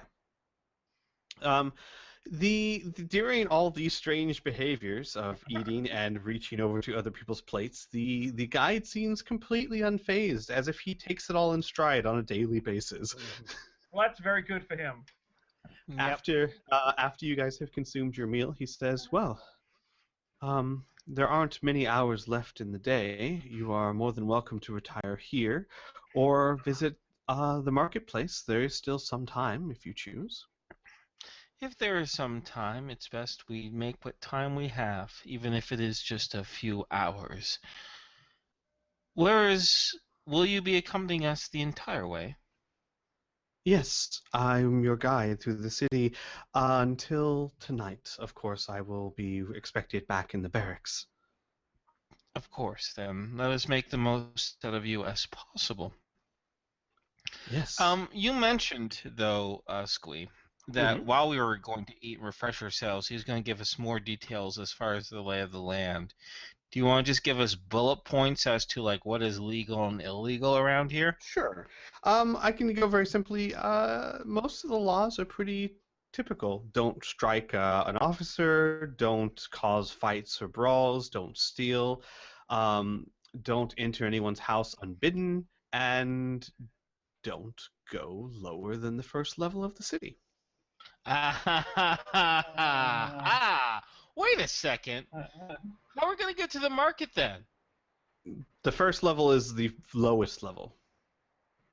Don't go farther than where the buildings stop. The market's on the third, right? Oh, sorry. Don't go into the layer. No, of it's the fine. beast. It's fine. I've only explained it once. The top 6 levels of the town are residential. The next 3 are the market, and then the lowest 3 are the. Oh. Yeah. But it doesn't go from top to bottom 1, 2, 3. It goes from highest 6. number to lowest number. Yeah. Well, wait, I'm confused. Yes, exactly. Like a fucking hotel. Yeah. Like a reverse hotel. Exactly. Kind of, yeah. Wait. I don't know. Well, No, okay. no, like a Now hotel, you're actually. confused. Technically, We are all on the if same the ground page. floor Let's was move on. Floor 15. Yes. Oh yes. We my are all on God. the same Oh. page. I will just say the lowest level. Leave it at that. Do not Okay. go lower than the lowest level Yes. Okay. into the black abyss. All right. Other than that, the laws are pretty common. So with that, he would say, so, was there a particular shop that you were interested in looking at? Of course, if you need to pick up sundries, there are any to take your pick from, but I would suggest the ones I mentioned to you as the ones that would most likely hold something you'd be interested in. Well, we're definitely gonna need some food, right? Because we have like no food. We ran out of food Oh yeah, by we the did. time we hit Baker's Village. Yeah. Yeah. So we need rations. Yeah. So we need some rations, and other than that, I'm just fine browsing. Is there anything you guys really want to see? Really want to get? Yes. Yes. I'll mention again for you guys. There is the Sweeney's Imports, which is where you would probably go to get the food and rations. There is Livian's Luxuries, which is where you get fancy clothing, jewelry, things like that. There is the Magic Emporium, and there is a Trader's Best Friend. I hate this place. I don't want to do anything but leave. I'm fine doing the food. I'm curious about the Trader's Best Friend, and I bet you Lucas wants to check out the Magic Emporium. Well, what the hell? We're all together anyway. Hoping to find some whoopee cushions. Yeah. Good luck. All right, where do we want to go first? Sundries, get food? Yeah. Sure. Food and water? Okay. Okay. So he directs you to Sweeney's Imports. As you step into the shop, below the sign that says Sweeney's Imports, you see Oh, slow down. several rows of stands that are filled with different cuts of meat laid in ice and different vegetables that are stacked together. It's like walking through the produce section of a grocery store. In the back, you see a few more exotic things, different types of plants that you haven't come across yet in the world. But other than that, everything is fairly close to what you've already experienced. As you enter, the guide will say, if you're interested in rations that would last a long time, simply ask the owner, Sweeney, of course. He can provide jerky for you. That sounds good to me. Jerky. Mhm. Okay. I'm gonna go over by Xavier and sign to him. Say, can you ask the owner here if he has any live carnivorous plants? Xavier will clear his throat and ask, dear shopkeep, I was wondering, do you have any vegetation plants that are still alive? Yes, we do have several house plants and the like. I see. Is there anything in particular you're looking for?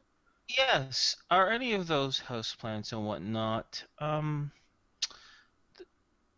nudge you. prey on other beings? I guess the word would be carnivorous. Ah, you're referring to plants that can catch small Thalladians. I do happen Yes. to have a Thalladian clamp, yes. I get happy. Thalladian clamp. And Alright. he steps on behind the counter and brings back a plant that looks very odd. It grows up out of the soil for about an inch, and then it looks as if it splits down the middle of a very long stem, and each side curls down to where the points are touching the soil again. And on the inside is a very beautiful display of color, a rainbow of colors that look almost like flower petals. And if you look very closely, you can see among the flower petals are small little spines. God. I signed. Xavier would love to step back, but he's playing translator, so yeah, what are you signing, Talabac? Is it sentient? Does it have a brain? I'm sorry, sir. I don't think there are any plants that have brains. Then he'll look to fucking Talabac. I'll take it. He wants to know how much it is. Oh, of course. It is a rather rare plant in these parts. It is 30 stones. 30 pebbles.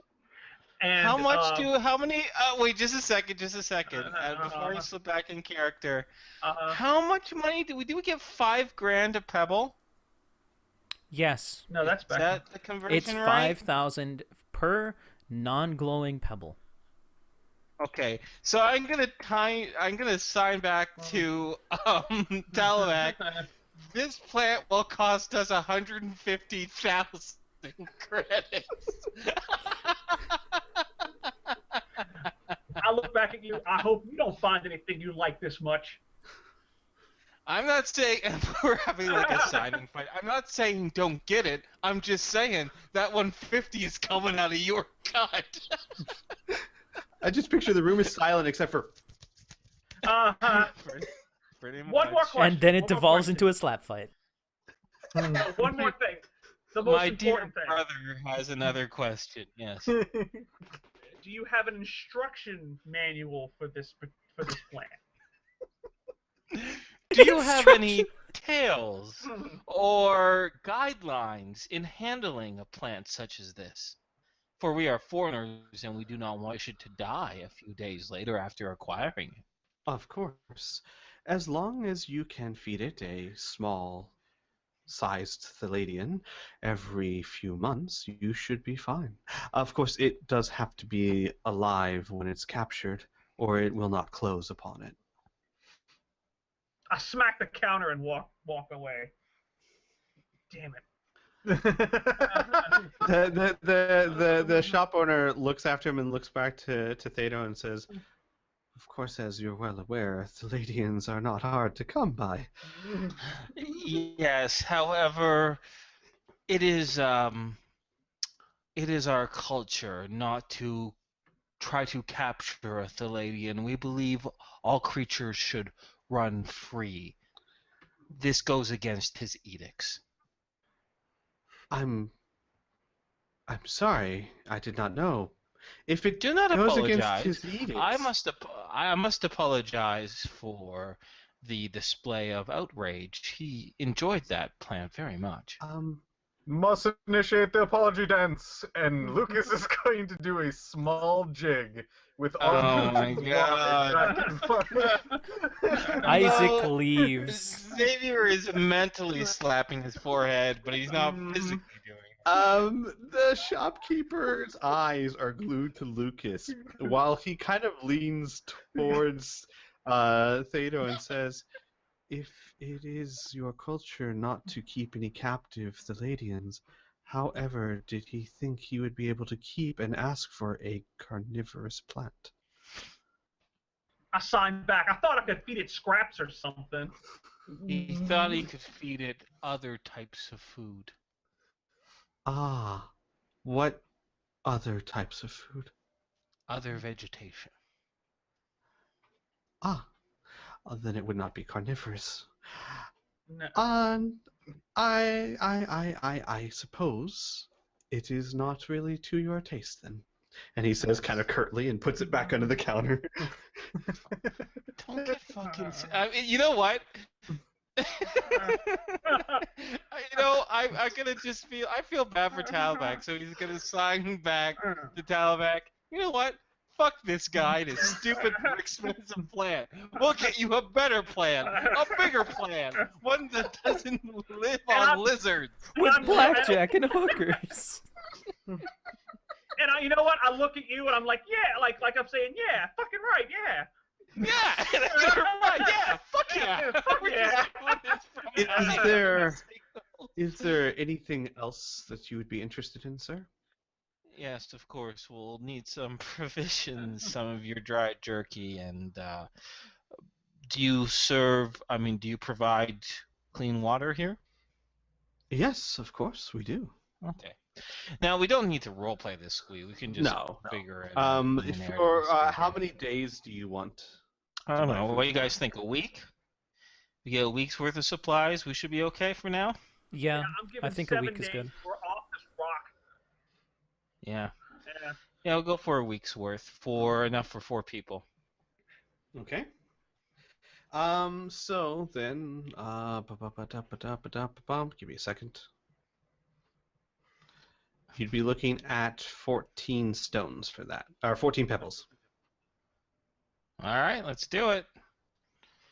We all took. Well, wait a second. Let's take it out of the 800 that we got. Then that way we don't have to worry about whose personal 750 was paying this. Yeah. So you said 12 stones? 14.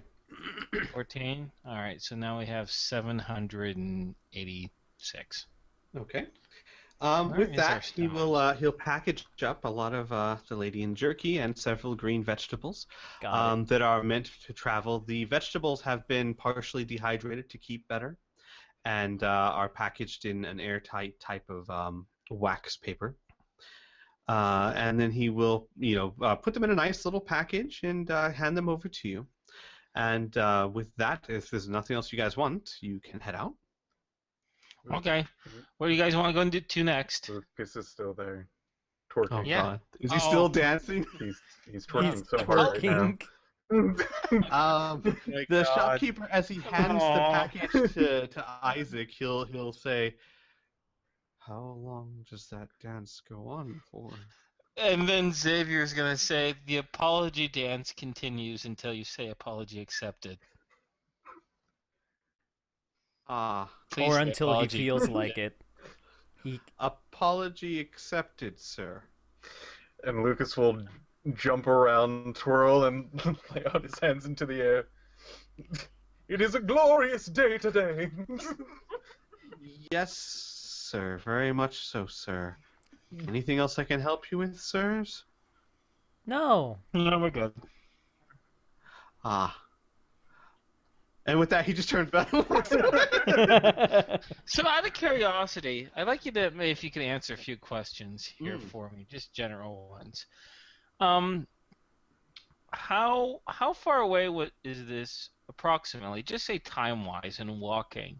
Was it from the place that we were eating? About 10 minutes or so. Okay. Is it a very how big is this place? Like rough square footage. Okay, the entire marketplace. If you follow the spiraling road, the entire marketplace is a good 5 miles or so. If Great, you take but the how about elevators, this one Oh, okay. Sorry. Keep going. I was gonna say all the stores that he suggested to you, which are some of the most popular ones for traders, are at the top of the merchant district for very obvious and convenient means. They are all within about 10 minutes of each other. Great. How big is this particular little market? It's not just a stall, it's a store, you said, right? This is a store, right? Imagine With the hanging size of a convenience store. All right, and then did it look like this guy was the only place that was running it? No, you do see Yeah, small they're talking to other little helpers and stuff that are placing new vegetables or things like that out.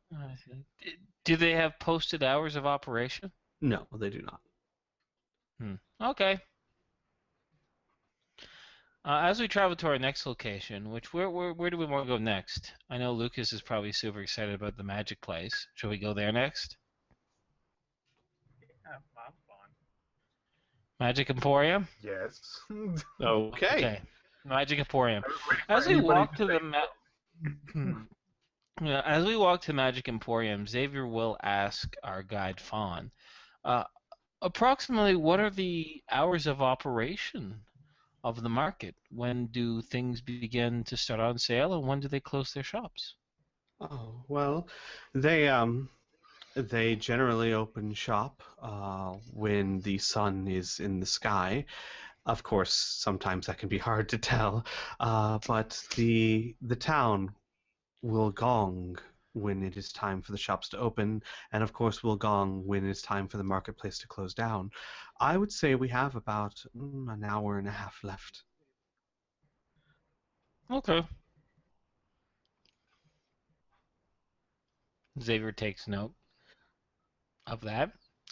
And yeah, let's just head over to Mr. Magic Okay. Emporium.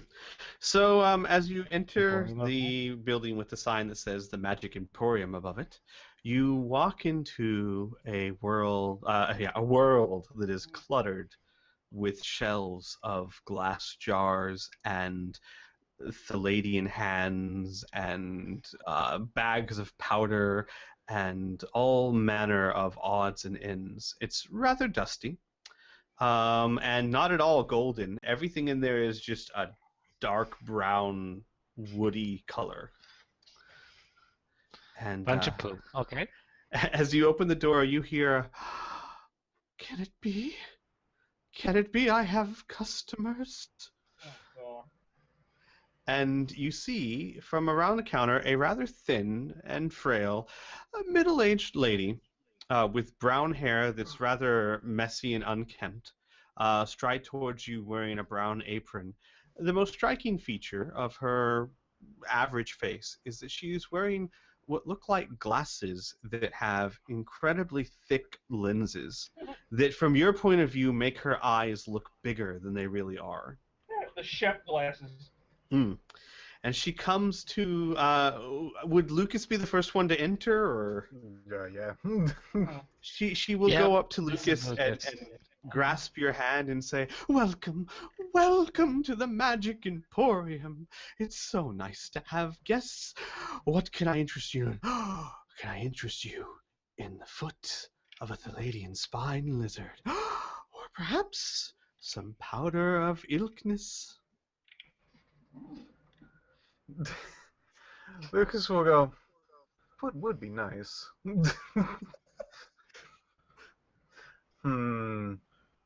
I am very curious about the whole magic part of the store. Is the foot magic, or is that more of like a component? Oh, and she like pats your hand like consoling a child. "Oh, they are just components, but fear not, we are the Magic Emporium. Do you by chance practice magic?" I dabble. "Oh, how wonderful, wonderful. I do have a few scrolls for sale.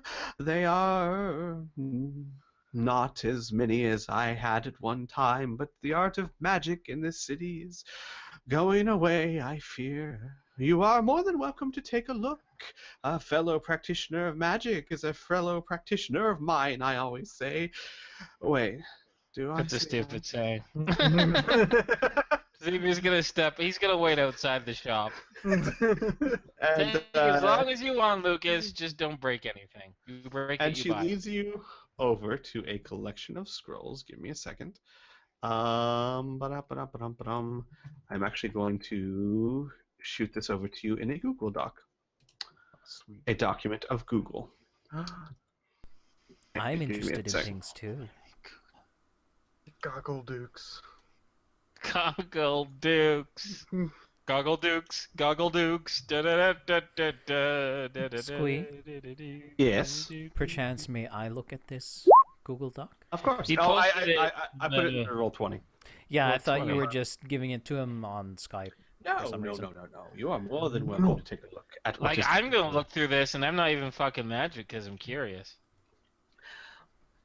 For the others who are not interested, the guide will say you're welcome to wait. Or, of course, there is the Trader's Best Friend and Levian's Luxuries if you prefer jewelry or the like. Well, we are all new to this town. It is best we travel together. It would be awful if we were lost and the sun were to set. Of course, of course.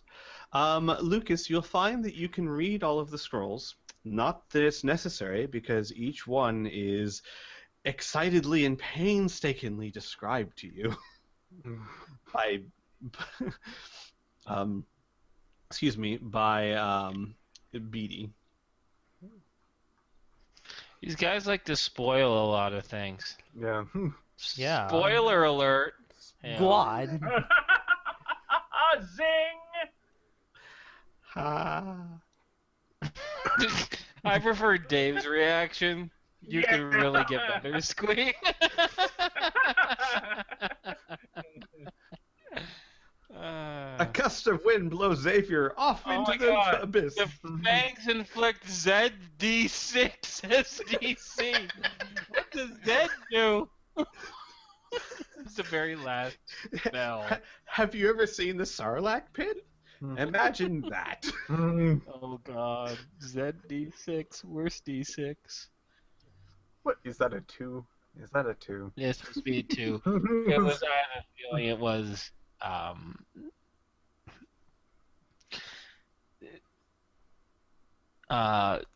converting probably the image to text. It just interpreted the 2 as a Z. Mm. Yes, it is a 2. It happens. Interesting. I didn't even know that happened until you guys pointed it out.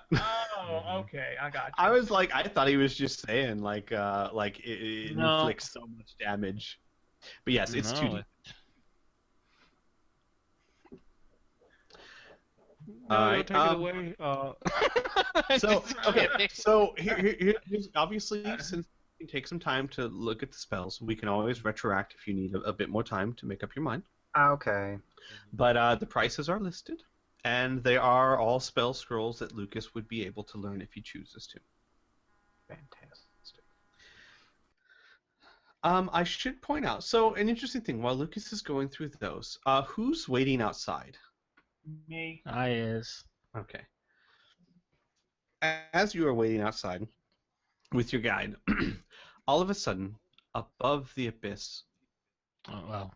a very large apparition appears of a man in his middle years, with short hair. It's impossible to tell what color because the entire apparition is a ghostly blue, with faint lines in it. And it stands there, and as it stands there, everyone stops what they're doing and looks at it. And the guide says, "The gods." And it stands there, and then it's kneeling. And you notice, from your point of view, being the people you are, it looks like a glitch. Like an image was standing there and then glitched into a kneeling. And then it glitches again into pointing somewhere. And then glitches again back into standing. How tall is this thing? It is well over 200 feet tall. Woo! Oh wow. What a projection. Interesting. Okay, continue with your description. There's something I'm going to want to do while this is happening, but I don't want to interrupt. When it glitched into the position where it was pointing at something, it was, for whatever reason, by luck or by fate, pointing at a woman who was walking down the street. When she sees it is pointing at her, she falls to her knees and says, I am blessed by the gods. They have chosen me." And as you can see, as she does that, several guards go to her and kneel before her. And your guide says, "A purchase day for her. When the gods choose someone, they are instantly raised to a high level in the Radiant. After all, how could we not? How could we deny when a god chooses someone? It is rare indeed." Mm-hmm. Xavier will give just a soft, non-committal nod. After the first glitch, Xavier's going to start looking around. In order to broadcast something that large, there has to be some form of emitter. Xavier's looking along the buildings, the edges of the buildings within eyesight. See if he can't see something glowing a blue light or something similar. He's looking for a hollow emitter. Gotcha. Is this in You'll notice it's very faint. You don't see any around the buildings around you, but you do see faint traces of light leading downwards into the pit.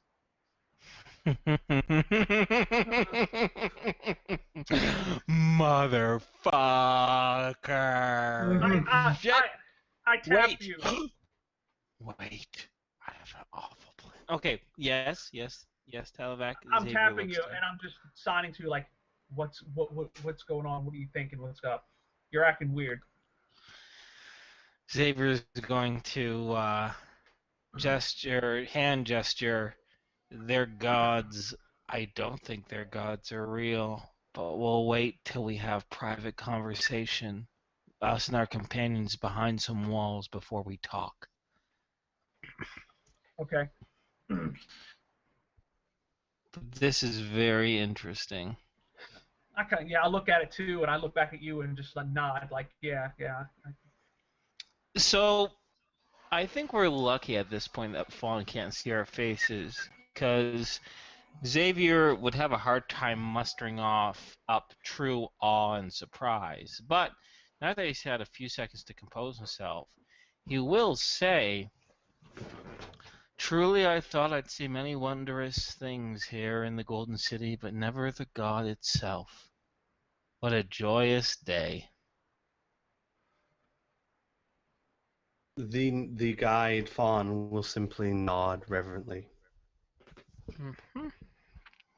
After about 30 seconds or so, the image will dissipate. Okay. Burn Yes. is plus signing. Isaac. I am very sorry about that. No, it's fine. So- what'd you miss? Everything from the Magic Emporium to, oh god, I have a phone call. Oh, you missed Well, how Lucas's about this? curse. How about this? Squee, how about this? Since Isaac wouldn't have seen this inside the building anyway, Mm-hmm. Xavier can explain what Sure. he saw, what him and Talavac saw when we actually are resting for the evening. Absolutely, Yeah, yeah, that could because work. only the people outside the store, which was Talavac and Xavier, saw what happened. Yeah, I'm sorry about that, guys. It No, was it's for fine. for the job stuff. So yeah. It is absolutely Damn it, burn! okay. Okay, let's So continue. Lucas or Piph, so that we don't take too much time, if you want to just go ahead and look over that, we can continue on and say if you bought something, we can always retroact it. Okay. After you guys are done, I will ask this: do you know if you're making any purchases at all? Yes. Okay, then after you make your purchases, Beatty will hug you and say, "Yes, learn magic, and then she actually does a dance back to the counter. Be careful, Lucas might Go. fall in love. Go get her, gal. Don't let the world bring you down. And after you guys leave, the guide says, "We do have some time left if you'd like to visit the Levian's Luxuries or the Trader's Best Friend." Do we want to, guys? I don't. We can do this tomorrow at least. Lucas, Burn, or Lucas, Isaac? The luxuries is gems and stuff, and the other one is clothes, correct? No, well, they're both the Luxuries is both gyms and clothing. The other one is items that travelers in the waste might find useful. I think we should go with the luxuries and see if they Oh, have a interesting. gem that You know we what? need. I think we'll probably visit all of them because I think we should go to the traders things, right? Survival in this shitty fucking wasteland? Yes, Yeah. please. So I guess your answer is to both, Oh, Squee. So which I one do you want to do first? Well, I guess it's up to you guys. Which do you guys want to do first? Luxuries. Okay. So he leads you to Livian's Luxuries, and in Livian's Luxuries, you open the door and you enter the store, and you find hanging on the wall many fine garments that are several colors. Some are a silk-like fabric, others are a heavier weave that look like golden thread with something else. They are very elaborately designed robes. And you'll notice that much of the fancy clothes in this town is a sort of robe, much like what the priest wore, but not quite so golden. And you'll also see under the counter several pieces of jewelry, a lot of silver, a few things that look golden. and the like. And behind the counter is an older, graying woman with her hair in a ponytail, who, when she sees you come in, she stands up and grabs a crutch that's made from some sort of metal, and hobbles around the counter, and you see that she is missing a leg. And she says, "Ah, new people, huh? Well, look around. You see your fineries and such. There's plenty for everyone, except for the things that aren't for sale." She gives a kind of a grin, and she points behind her. Mm-hmm. And behind her, on a shelf above the counter, is what looks to be encased in a silver plaque, is a shining, clear green emerald. Theta will simply say, "If it is not for sale, why do you have such a beautiful gem displayed as such?" She looks at it and looks back to you. "That's my trophy. That's what I got for losing this," she says, pointing to where her leg was. "That's what I Oh, got for going where we ain't supposed to go." how did you lose your leg? Fire, I think, if fire's green. Whatever the case may be, it's a tale, if you're interested in hearing it. Mm-hmm. As my companion shop around, I'd be certainly interested in hearing such a tale. She settles back as if this is something that she has done several times before. And she Oh, I'm says, sure. "Well, for us lot in the city, we're never exactly forbidden to go into the beast lair. It's just kind of understood that it's not a place for us to go. But in my younger days, I was adventurous, and I wanted to get close to the beast. So, on a dare, I traveled down there, found a path that led down to the bottom of a cave. And at the bottom of that cave, there was this, I don't know how else to describe it. A door, maybe? But it was in the ground and flush and silver and shiny like a mirror, likes which ye ain't never seen before. And when I approached this thing and touched it, silent green flame shot up from it and consumed my leg in an instant, like that. Oh, it hurt something awful fierce. I fell to the ground crying in pain, and when I did, I found that beauty, lodged in the dirt, been there, oh, I don't know, must have been years. But I found it. Ain't never seen nothing like it here. Not in all the trading and all the world and all the luxuries have I found another item like that where I did. So no, my friend, that's not for sale. That there is one of a kind, unless there be more down in the pit." Xavier asks, "This path that you took, was it beyond the first level of the city?" With that, she grows quiet, and then she says, "Well, I'm allowed to tell the tale as a cautionary tale. I ain't seen too many people actually want to know more about it." She motions you closer. Mm-hmm. "There's a path, to be sure, and if you were able to find another one of those beauties up there, Mm-hmm. I'd be willing to pay you handsomely for it. But you never heard it from me, of course." Of course not. Of course not. But in order for us to do so, we need to know where to find this path, do we not? She Can't go stumbling blind. looks at you. 30 years I've been trying to convince someone to go in that pit. 30 years, no one's ever said they would. Why you? Well, that's very simple. I'm not saying I'm going to. I'm just leaving all options open, you see. That's more than anyone else has ever done. Don't you fear the beast? Of course. You'd have to be insane not to fear it. But you went on without fear. I And was yes, you fool. lost a leg. Perhaps. Maybe we're fools too. But you're a fool with one less leg, but one greater gem. Maybe we can do a little bit better. Now where's the path? We're going to need to know someone to give the gem to once we find it.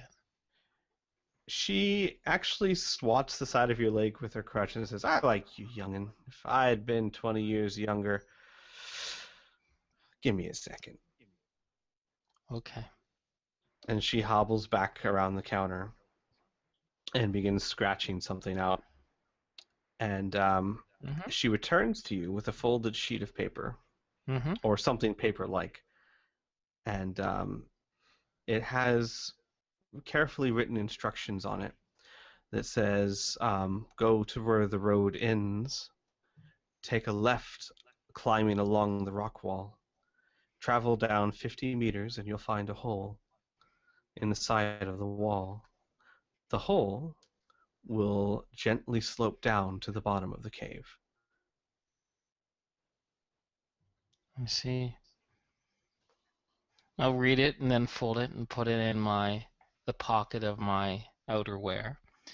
And you'll say, one final question in regards to this entire situation. You said you were permitted to tell this tale as a cautionary one. That implies that the Radiant knew that you kind of misstep over the law and descended where you weren't supposed to.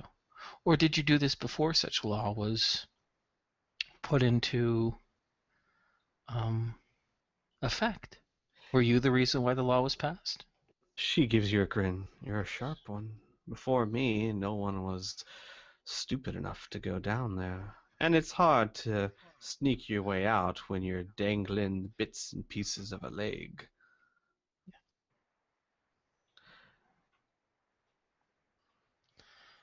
So they know. Oh, You're they know. not. You don't have anything to fear. They know what you did. They know what I did. But they don't believe that's where I got the stone. Ah, that explains everything then. As I was told, ain't no godly gift given to a thief. It's true. So where did you tell them you got it then? She laughs. A traitor from across the wastes. How could they prove me wrong? That is true. They very rarely check our inventory. That is good to know. Well, I'll let my companions continue to shop, but I think we will be in great profit again. We will talk to each other very soon. The best truth's hidden in lies, I always say. And with that, she'll as you two are talking. Does anyone else do anything, or? I just signed to you, Xavier. I'm like, we're gonna do this, huh? Oh no, Xavier says. There are a lot of options before us. I didn't lie to her. I'm just keeping our options open. I'm not committing us to no fucking fiery death. Don't you worry. Just making sure. That's it. Well, I am interested in seeing how much gold she has. Okay. You'll find that she has quite a bit of gold.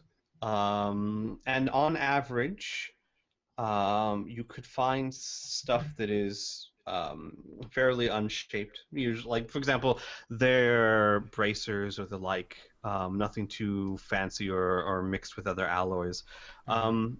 The average price for it would be about 150 pebbles per half pound of gold. So 300 pebbles and we have a pound. More or less, yes. That sounds like a pretty good investment. That's 2/3 of what we need. Mm-hmm. Yep. Now we just need a large multifaceted gem, which I'm guessing none of the actual gems in the shop other than that big one would fit that description, would it, GM? There are no other gems in the shop.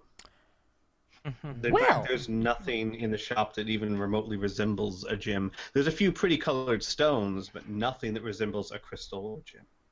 As pretty as this one. Xavier is going to sign to Talavac. You're a lot more experienced in this than I am. Take a look at that gem, what's it in, and the security around here. Keep that in mind when we talk tonight. In that case, I'm going to take a little stroll around the shop myself. Okay. And just, you know, what do you call it? What's the word I'm looking for? Scope. Yes. Scope, or there's actually a word for case. You're going to case the joint. Case the joint. Case the Roll joint. me, Yep. if you could, roll me a D100. Okay. This isn't exactly a skill, but given who you are, I've had some modifiers to it just in my head. But just go ahead and roll me a D100. Okay. Head modifiers are best Head modifier. Indeed. And I want to keep it low, right? Yes, you want to keep it low. Lower better. Okay, here we go. Well, it could be worse. Yeah, it could be 90-something. Yeah.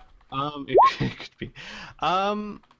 You don't see any sort of scientific or technological security surveillance systems.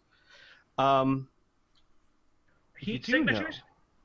Well, you do know this. Okay.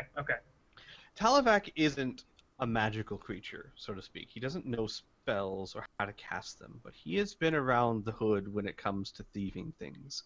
And you've been able to develop somewhat of a sense of when something is magically shielded or guarded.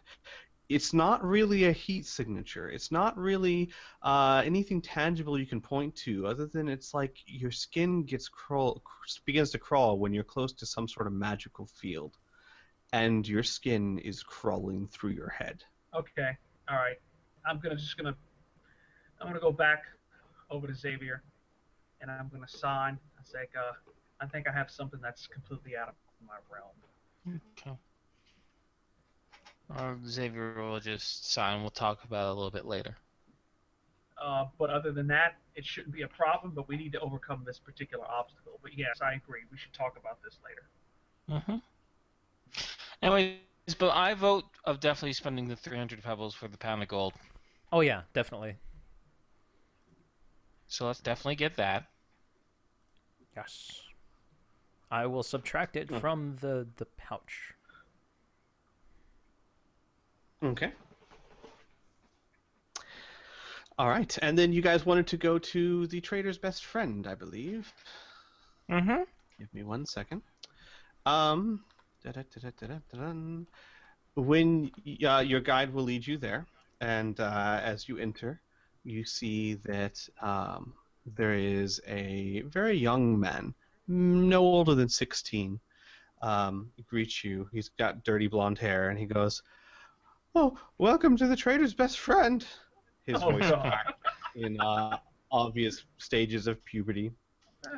And he says, "How can I help you?"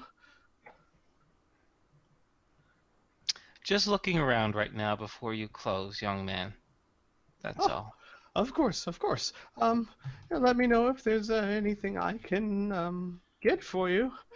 Sure, there's one thing I have in mind. Palladians come in many shapes and sizes, and one travels the waste, you come across some of the ugliest and meanest ones. Do you have anything here to aid in either avoiding Palladians or combating them more effectively? Well, sir, we do have ways to help avoid them if you wanted to take a look around. As far as combating them, I'm afraid we're not allowed to sell weapons, sir. You'd have to have a licensed agreement with the military for that. Well, beyond small knives and the like. Gotcha. But we do have lots of ways to avoid them and know when they're coming. Mm-hmm. Do you know much about Palladians? What ate my paw? Wait, say that again? What ate What did he say? One Oh ate my god. Well, that's interesting, Xavier says is Thedo, because I was curious about their dietary habits. Is there anything that they eat that makes them sick? I'd like to think my paw did. Okay, well, Okay, I have to leave now because I'm laughing now. okay, Xavier is just going to end the conversation there. Just say, my sincerest condolences. As he starts looking around at conventional binoculars, He just pocket scrubs night his viewers. cheeks with his dirty sleeve. Man, some of this would have been handy when we hunted those stupid fucking Palladians. Stupid Palladians. So, I hate this Inferno, fucking planet. tell us how you really feel about the ladies. Actually, I love them. I love that No, they I ate this know. guy's paw. No, just kidding. I hate them so much. We got, you know what? Palladians are mo Palladians, mo problems. We got big Palladians crashing our ship, controlling an entire populace. We got little Palladians that we're fucking eating, and they chase us and they scream. They're assholes. And this planet's a fucking shithole. Okay, guys, do we see anything here, the trader's best friend, that we're definitely gonna want to get that's ringing any bells? Nope, I think I'm equipped in that department. Yeah, you got a lot of this stuff. Yeah, I See, the think thing I'm is good. that I see all these prices and I times them by 5,000, and I'm like, I'd rather have the credits. Oh wait, Yeah, me too. there's a link. Whoops. Give me 2 seconds. Although, we might want to keep this place in mind if we make certain decisions, because there's some stuff around here, like the ultraviolet stuff, that we might want to have before we go anyplace. But for right now, I think I'm good. But you making this list was not a waste of time, because there's a really good chance we might be revisiting this place, depending on what we decide to do. Mm-hmm. Well, it's never I a waste mean, of time. If it just adds flavor to the situation, it's still not a waste of Yeah. time. Plus, when you have a big ass list of stuff, Yeah. it's pretty easy, eh? Yeah. Oh, I got When- an I idea. don't know Oh what my you're talking about. Oh, I got an Mhm. idea. Yes. Yes, Burn. when will we be No. considering?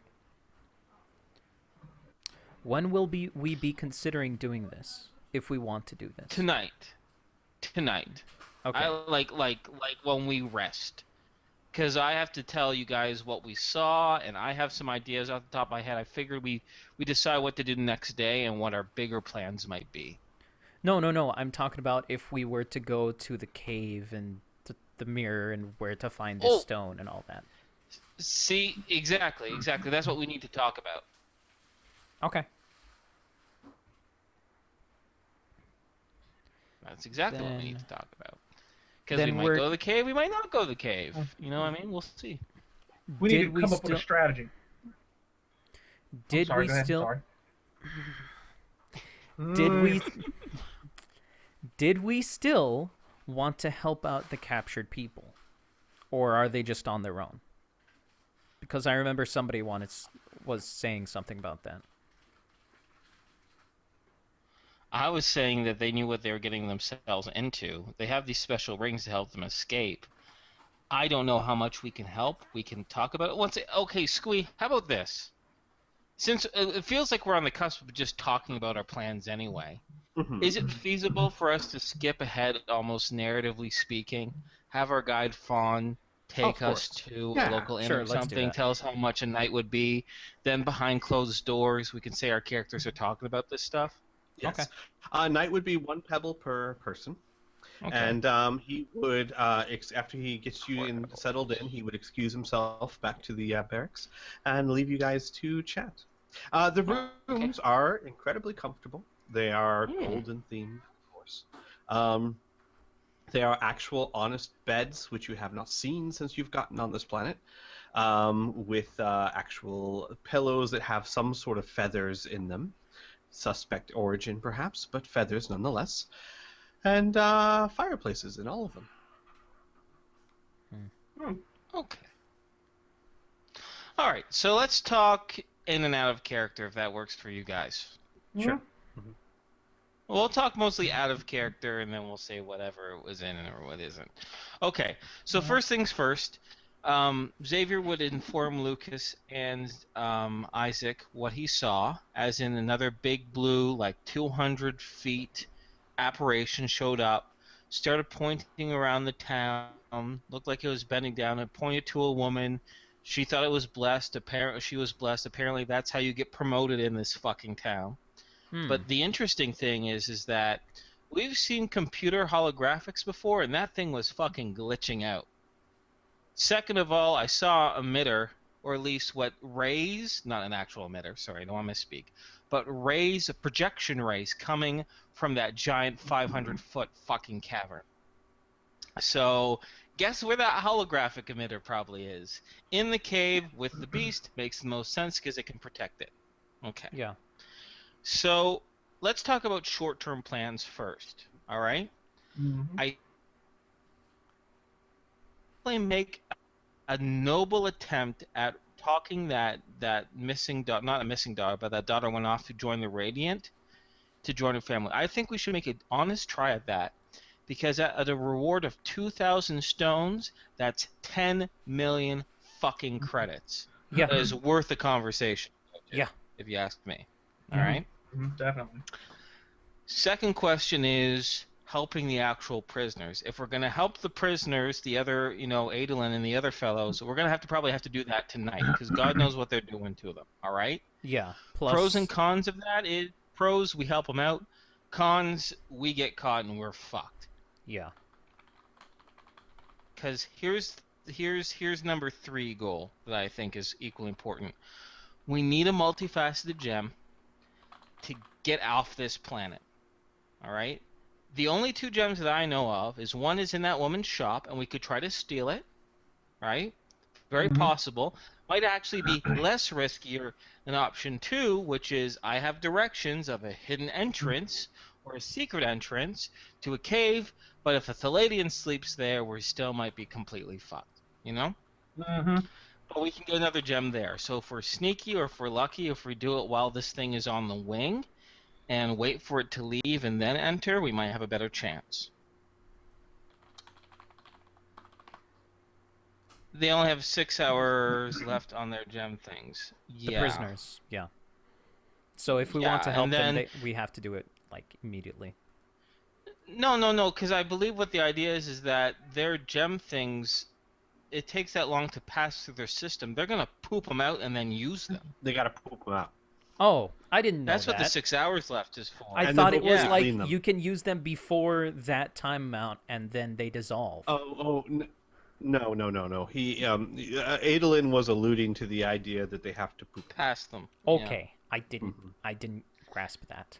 It was subtle. He wasn't being direct because it kind of made him uncomfortable. So. Cause it's poop. So honestly, I think, unless we can find subtle ways of helping them, right? But we don't know what their plan is. We don't know where they're kept.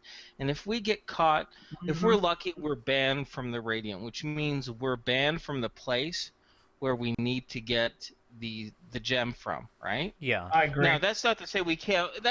However, that's not to say we can't get back in. We can sneak in, or we can start this revolution and like storm the gates, right? But it's gonna make an easier path a little bit harder. Yeah. Yeah. So now let's talk about long-term stuff real quick, because this is like my crazy master stroke idea, all right? And you guys can say yes or no, all right? First things first is we do need to get a gem, right? We repair the ship, and we kill their gods. We kill their mad gods with a 2-step process. Step 1, we use our ship to lure. We know that stupid flying fucking Palladium likes to guard the air, right? Me being the pilot, of course, uses all of our ability to evade and distract and attack it. You know what I mean? Try to stay in front of it. Try not to get hit by it. While Team 2 goes into its lair, smashes the shit out of that holographic projector, and maybe steals as many fucking valuables as they can get. Mm-hmm. Their That would god be is dead. neat. Their god is practically dead. Yeah. Mm-hmm. The only thing is, we will need to get a gem first. Exactly. Yeah. Exactly. That's why I said that was long term compared to the gem short term, which is we need the gem first. We just need the gem. Period. That's in our short term. Yeah. While we're still in Radiant, we need that fucking gem. It's Anyways, a very but that's interesting long term idea. stuff. Yeah. It is an interesting idea because I think we could actually really help this whole revolution thing. And as much as like our number one goal is to get as much of these things as possible, I think we can get stinking rich and make Cyrene better at the same in the same time. But I just wanted to say the long term stuff because that's what's churning in my head. But let's more deal with our short term situations that we definitely have to do. All right. Yeah. Right. So really, the two tricky thing. I mean, talking to the girl is going to be simple enough. We try to find her. We talk with her. That doesn't require a lot of planning, right? The big question, in my opinion, is how to get this gem. I'm tempted to try to steal it from this woman, to be honest. Because I think, obviously, dealing with that Palladium, that giant fucking Palladium, is going to be tough. And we could wait till it takes off, we could try to sneak in, but I think we might be better served stealing it. The only question is that Talavak would mention that he sensed magic, and maybe that's something Lucas can help us in, but I'm not too sure.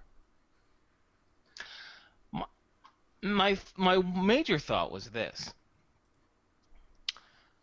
We could always try to frame up the storekeep and have the Radiant like bust her or like take her in for questioning or arrest her or something like that, which makes it easier to break into her place and steal from her if, like the alarm isn't going to go to anybody.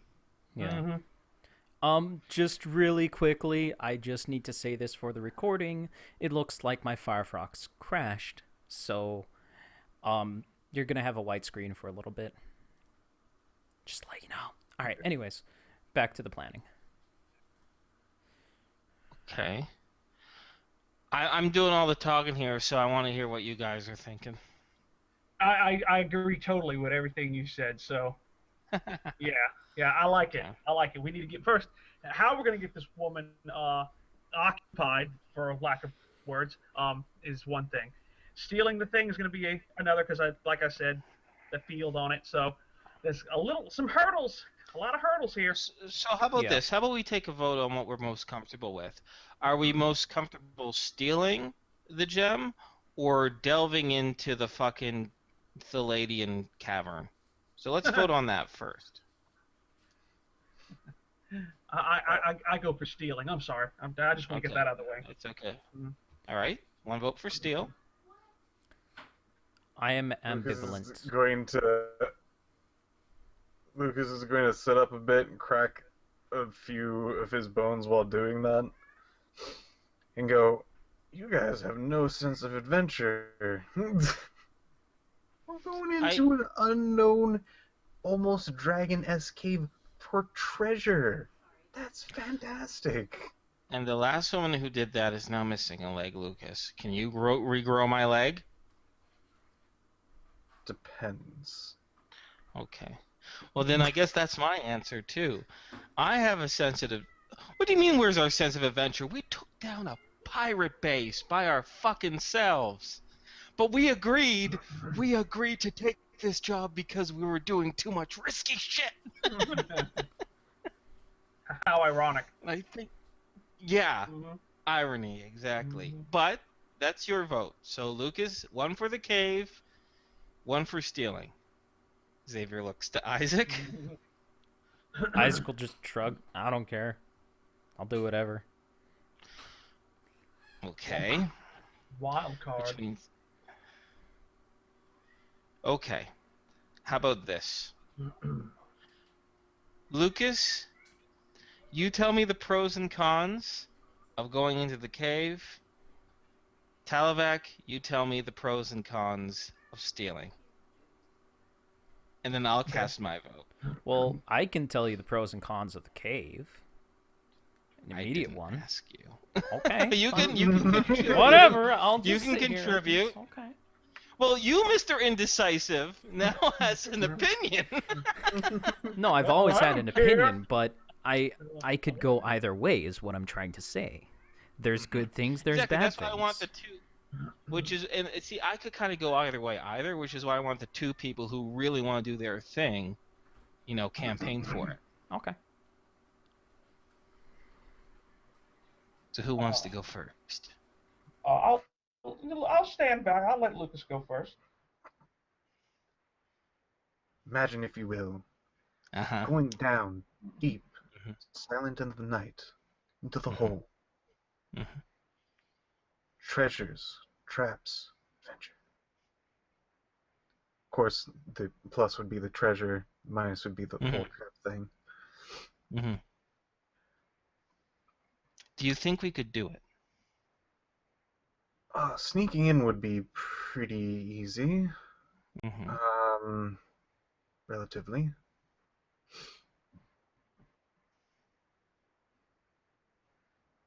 If we just, well, who's good at, spotting hidden things? I'm pretty, depending on the things, I can catch contraband pretty well since I sell it. Same. That And might help Talavac has us. those tangled eyes.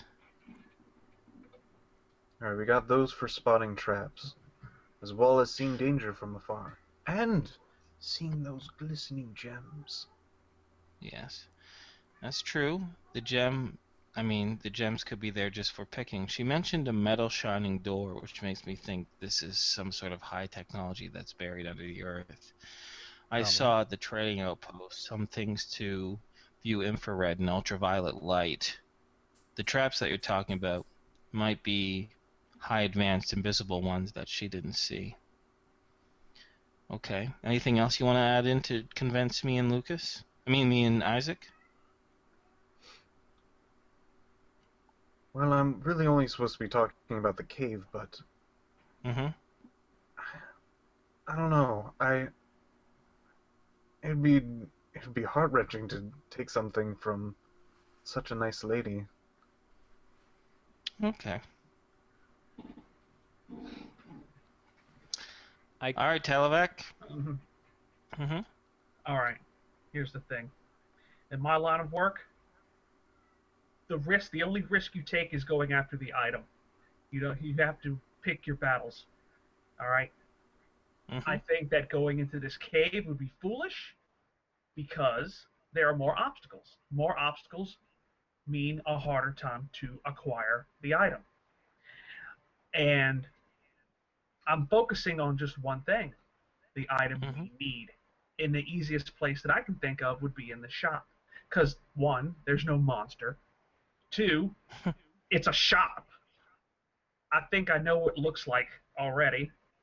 And our odds are better because I would rather deal with soldiers, if it happens, than dealing with a gigantic fucking flying monster. So, I say we go and take the gem because there's less obstacles in the way. But speaking of obstacles, Talavac, how about that magic that you sensed? Well, I didn't say there were no obstacles. I said that there were less. There was something strange emitting from something from around that gem. I I'm not exactly sure what it was, but it was a very, very strange feeling. Nothing like I've ever felt before in any type of security. Okay. Do you think we could handle it? I would need an expert opinion on it. It's a little out of my realm. I mean, uh, I'm not even sure exactly what it was. I was hoping that maybe Lucas or Isaac could look at it. But other than that, if we get past that, it shouldn't be a problem. Okay. But, like I said, that's one obstacle compared to the much more dangerous, unnecessary route that Lucas has. Now, I'm not saying it was a bad idea. I'm all about adventure, but we're pressed for time here, and we need to get that gem. I'm going to defend my side. That Okay. lady did not actually say anything about seeing a beast. I think he's putting that into my story. But something burnt her foot off. It's true. Oh, but you're right. You're right, Lucas. She didn't say she heard a roar. We just assumed it came from the mouth of that creature. I didn't But assume. you're right, it could have been some different trap. I didn't assume. I figured that it was some kind of technology. Maybe it's the beam of the hologram that sawed her leg off. I don't know. Okay, whatever it was, took her leg off. All right. It could have been the monster. It could have been what you said, a device. But still, I'm leaning more towards this shop than going in that cave. Final answer. Okay. So what are you thinking, Isaac? I'm leaning more towards the cave. Yeah. Unfortunately, I guess when it comes to two different opinions, is you're gonna have to shoot one friend down. But to be honest, Televac's reasoning makes sense.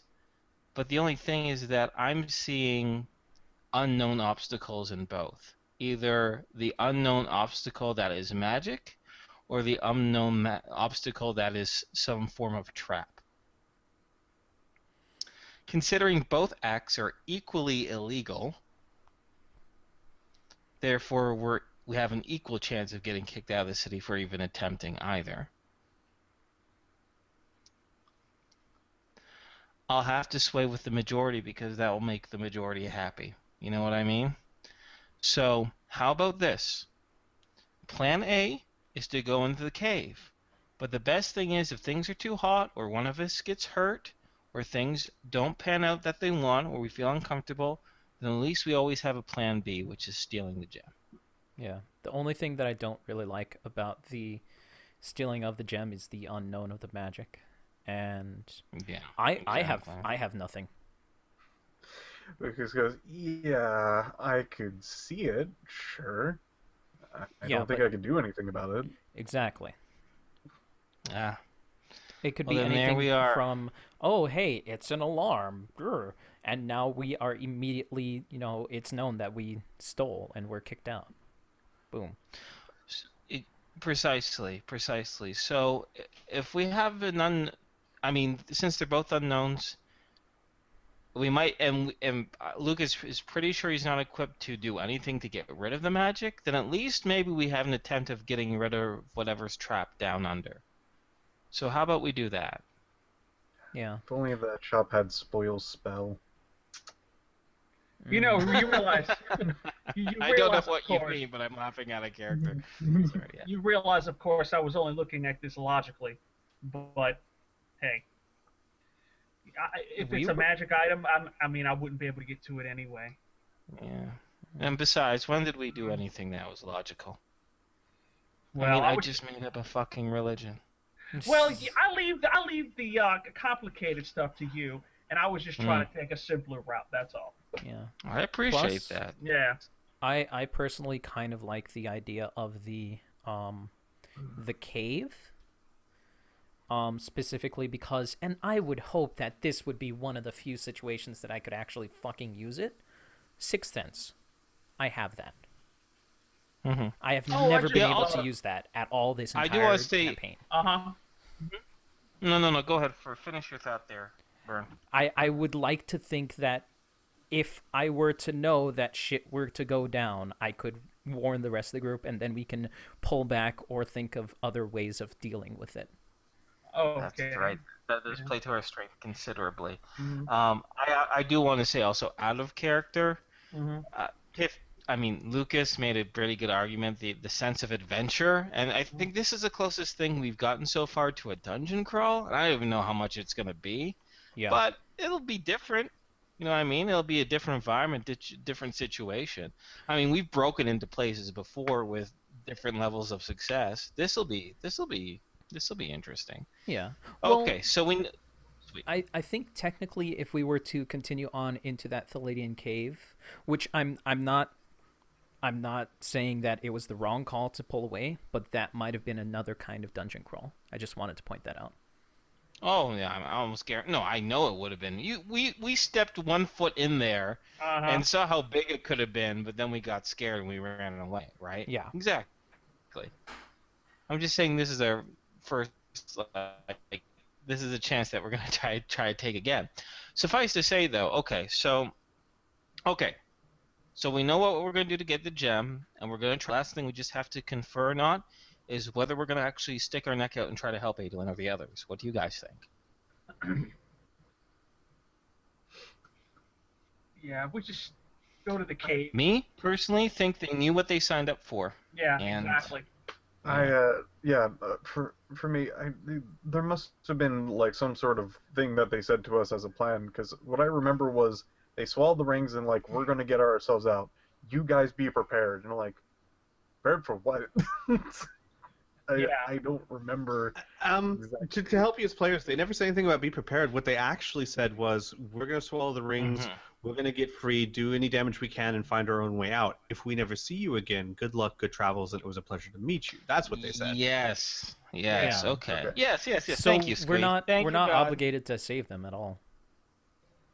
Wait, I mean, I hope them luck, no. but I mean, Look, if that's what they said, then that basically puts us off the hook. That's true. Now, yeah, it's true. We're not obligated to help them. We didn't get in a situation with them expecting it. Doesn't mean we can't do it, though, if people really want to. But yeah, the obligation isn't there, for sure. I mean, these are rebels. They're prepared to die for their cause. I vote for doing something when we have a good upper hand. Yes, agreed. Like, yes, I agree. I agree like a functioning ship. Or something. It's like that. Or something. or if something while like we're that. in Or the like cave, the resistance is really, like, they really, you know, they really take this whole new religion and they start a whole wave of resistance. Suffice to say, we have helped the resistance considerably. They have a lot of money and resources now thanks to that caravan raid. You know what I mean? Yeah. So Another this could work well. Another idea could be if we were to get all the way into that cave and we were to find this holographic projector, and if we were to figure out a way to maybe change it or fix it or something like that, we could have their god demand that these people be free. Well, that's I think we're getting a little ahead of ourselves here. Yeah. Yeah, we could It's do a just lot an of idea. things. Right? Yeah. First is getting the gem, but yeah, no, I do agree. But okay, so we got everything figured out. So I guess the big question is, first, what do we want to do? My suggestion is talking to that woman first. You know what I mean? Because if we try to get the gem and fail and get kicked out of the city, then we can never talk to that girl, right? But if we talk to the girl and fail, we can always. That's not illegal. You know what I mean? We can always get the gem. What about weapons, Talavac? Oh, you want to go shopping for weapons? Well, we're going to need them to go into this place. Oh my God, you're right. Yeah. Wait, like no, if it's traps, I mean, to be honest, regardless of what kind of weapons we have, Talavac, if that fucking beast is down there, I don't think we're gonna fight it. I think we're gonna run. That thing tore the shit out of our ship. Imagine what it would do to us. All right. Look at it this way. You can take it. What if they are those smaller little bastards that we met the first time we got here? What if there's something else there? Bats. You're right. Yeah. The bats. Yeah. Yeah. Oh, you're right. The bats. Yeah. You know what? What kind of weapons do they have? Like only like pocket knives, right? Yeah. We're only allowed to take knives. Maybe if we find this chick, she could hook us up. Or oh my God! Or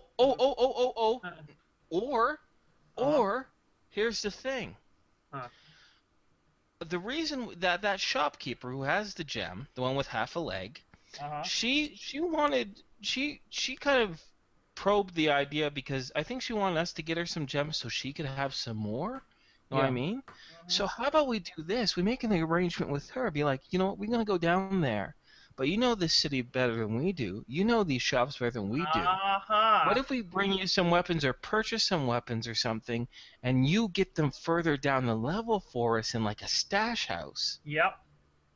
A stash, You know what I mean? a cachet or something. Yeah, like let her do a lot of that work there, and it'll serve her purpose really well. And, you know what I mean? And while we're at it, we can see if we can get some better armor and along with the weapons and stuff.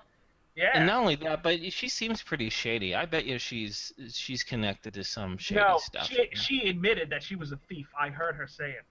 Mm-hmm. Yeah. An ex-thief, at least.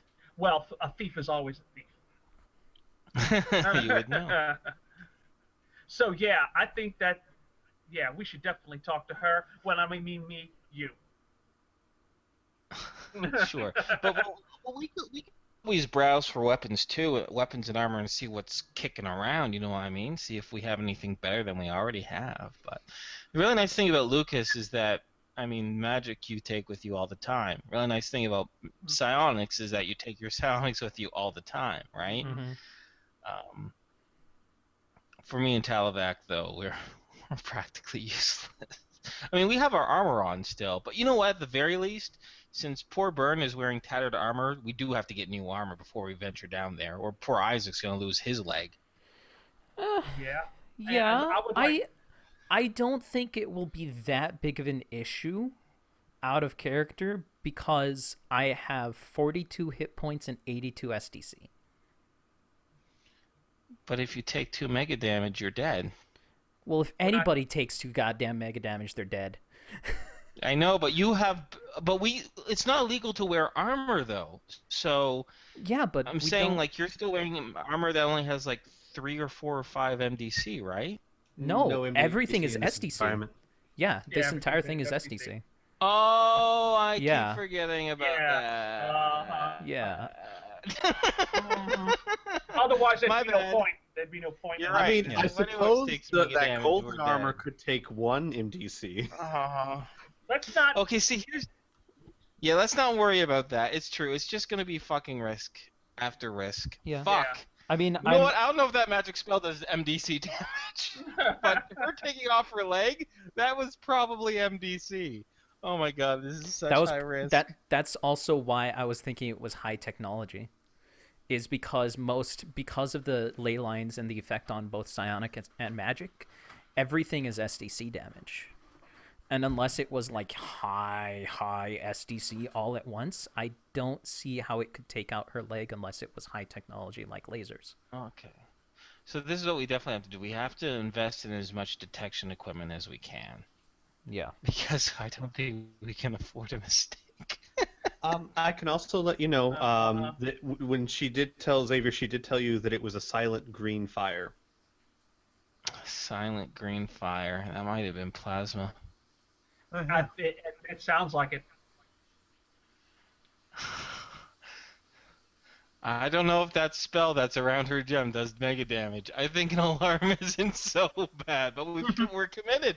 We're committed. We made a decision. We're not going back until someone loses their leg. If it's Xavier, he's going to get a fake leg, and on that fake leg, he's going to carve the words "I told you so" on it. Just heads up. So, fuck. Okay. Do you guys want to go back and change? Because if you guys want to switch your minds, that's fine. If you guys want to change your minds. No, I honestly still want to find out what's down there, and it'll be fun. We'll figure it out. We'll just have to be smart. Cool. And I wouldn't say no to armor, but it's not a necessity if we want to save the gems, is what I'm trying to say. You know what? We're risking our fucking lives. I would think we could do away with a few fucking stones to get the proper shit we need. It's true. Xavier is almost as greedy as they come, but you can't spend what you have if you're dead. Exactly. So, yeah. Safer the better. All right. Well, since we have some time left, would you guys like to spend it exploring those avenues of talking to her about weapons and armor, and then maybe the girl and that kind of thing? Yeah, definitely. Sure. All right, Sounds awesome. so we can say narratively that you guys spend the night because you wouldn't be able to talk to her unless you want to try and talk to the little girl the same night, or do you want to wait until the next day? What do you guys want to do with that? I say we get some sleep and start this fresh. Yeah. Agreed. Yeah. So how long do we sleep? As soon as we hear that bell. No, I need to know. I need Squee to tell me so that I can mark off my ISB. Okay. Recharge. I will let you guys know. So you go to sleep around, say, 10 p.m. Okay. Around 6 a.m., you are all woken up by a loud explosion. So off Ooh. below you in the distance, but there is a loud explosion. Hooray! You Okay. tricked us. Just kidding. Well, of course, would it rouse us from our sleep? Yes. Absolutely. You're woken up. Does the explosion sound like it's coming from outside the building or inside the Oh, building? way outside the building, down below you in the town somewhere. Is there a window in our rooms? Sure. There's a window. Okay. Look out the window, see if we can't see anything. Or I can't see anything. I don't want to speak for the other players. You can see some dark smoke rising up from what looks like the military complex. I think our friend did something. Yeah, I'm guessing that's our buddies. Wonder what was in those rings. I'm glad that they passed him without much. Oh, that's a hell of a kidney stone there. Yeah. No, I'm talking about explosions. Yeah, I know, right? That's what Or I'm at least saying. Yeah. I hope they passed them correctly. Kidney Jeez. stones go through a different direction. Anyways, let's not go Yeah. there. Squee, when you swallow things, it doesn't. Solids don't come out your wee-wee. It doesn't? No, see, I have to argue because a kidney stone is a solid. No, okay. Let's I know, move I know. on, please. Let's move on. So you can start to hear the town making a commotion around you, and then there is after a minute or so, you hear over a loudspeaker. Citizens of the town, do not be worried or distressed. The matter is under control. However, if you see men dressed in this, and he'll give the general descriptions of Adolin and his friends, apprehend them immediately and inform your closest Radiant soldier. That is all. Xavier will give a smirk and say to his companions, "We have everything under control. But by the way, if you see escaped refugees, please catch them for us. But we totally have things under control." What a bunch of fucking assholes. Lucas bursts into the door, running down to you. Oh my god, does anybody even look towards him? Yes. How could we not? How can we He not? is You're wearing bursting what through. you can only be described as a Oh, boy. Halloween costume of a sexy Splagorth. Oh, my god. god. What? What the fuck are you wearing? Yeah. He runs down to you guys and goes, "What happened?" You know what? That's Okay, it. I'm done. I need to point out. I'm done. As a GM, I need to point out when we say sexy Splagorth, we don't mean a minion. We mean an actual Splagorth intelligence. But this one has a rack and hips. Yeah, I'm done. I'm checking out. You guys have a good time. See ya. I'm gonna just link to the chat what it looks like so they can realize this. Remember, everyone, as Kevin Simbita likes to say, pen and paper games are the best because you can use your imagination. And Some it's like things should not be imagined. a Yeah. child with a gun over here. The And best graphics ever. As soon as you actually put that link in there, I'm gonna toss it onto. There you go. And I'm gonna. Oh, that opened up in the wrong place. Haha. Oh, Just think, wow. everyone with hips. And lipstick. It doesn't have. With Oh, hips, God. Inferno. Spagors are so fucking ugly. Yeah, All right. Yeah, the little things down there. Yeah. So I believe Lucas had asked a question. Oh. What happened? Explosion. Our friends, and I just can't stop like staring at you as he Why do you- says, "Escape, asshole." Why? My God, did something happen to you? He grabs you by the shoulders. Tell me what happened. Don't touch me while you're wearing that thing.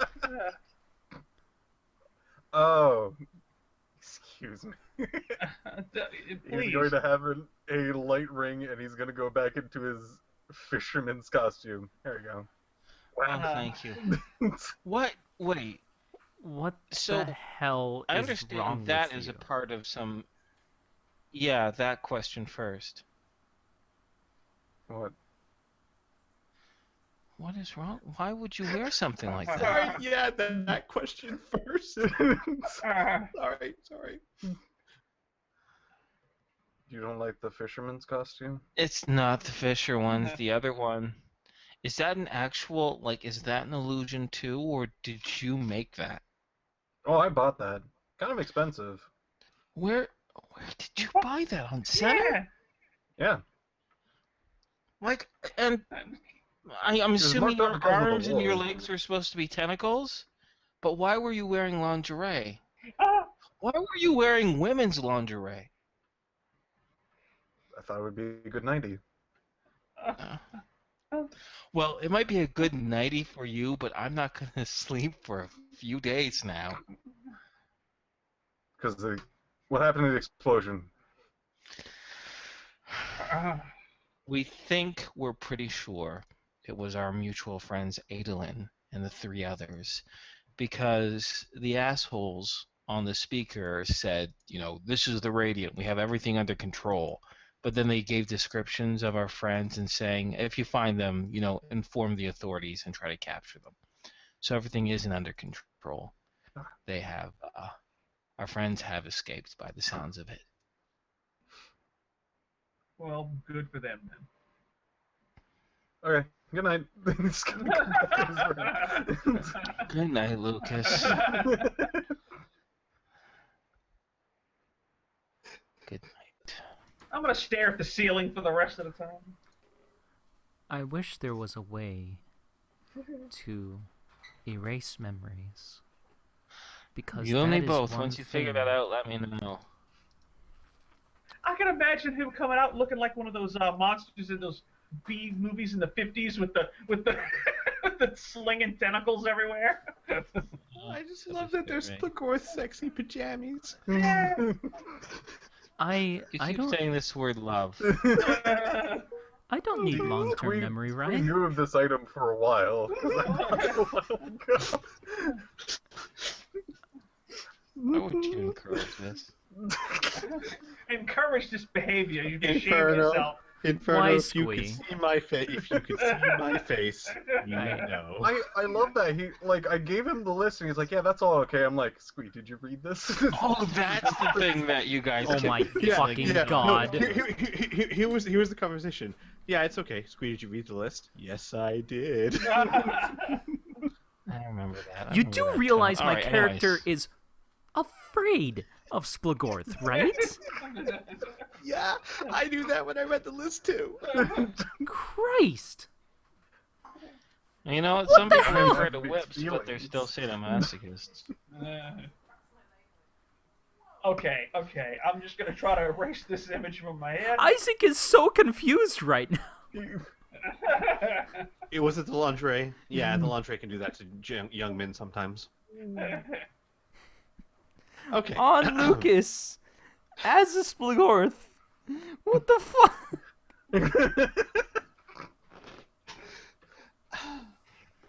Look, Okay. I don't want to. I don't feel like. I don't want you guys to feel like you have to move the story forward before this is resolved. So you take your time. Let's move the fuck on, Lucas okay? is good. Okay. Yes, agreed. So you'll notice when you dress and if you exit the inn, the streets are in a bit of a commotion. Not a big one, but there's a buzz of excitement in the air, gossiping about what happened. There's a few words that you catch out of the air that are kind of similar to Xavier's. Like, if they have it under control, why are they telling us to apprehend these people? Like some confusion there. But overall, it's more just kind of excitement under the idea that there's really no threat or danger. Do you guys make your way back to the Levine's Luxuries?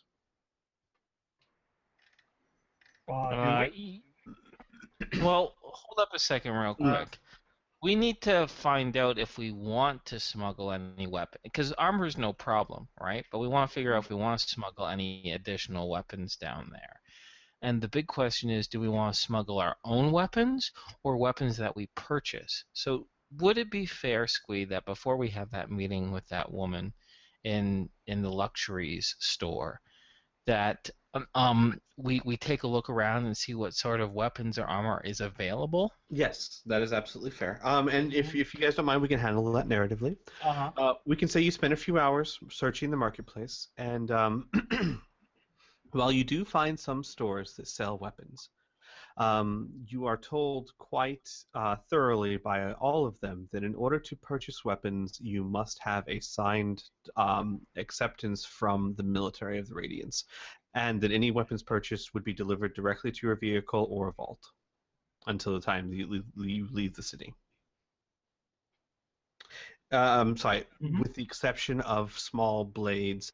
And Lucas, they do also sell small axes, about half the size of the one you showed. They're so tiny. Mine's a hand axe. I'm not quite sure how small you can get it. Imagine the handle not much smaller, but the head is like half the size of yours. So tiny. Looks almost more like a pickaxe than a hammer. Than an axe, Looks like a toothbrush. But they do sell those. They are the same price as the SDC knives, and they do the 1d6 SDC damage. The knives or the axe? The axe. They're the same as the SDC knives, just a different shape.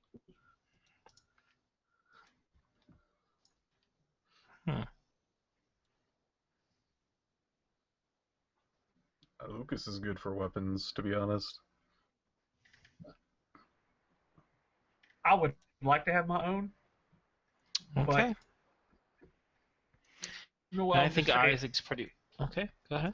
No, I'm just saying, it's like I'd love to have my own as a preference, but I would like to have some close equivalents for convenience. Either way.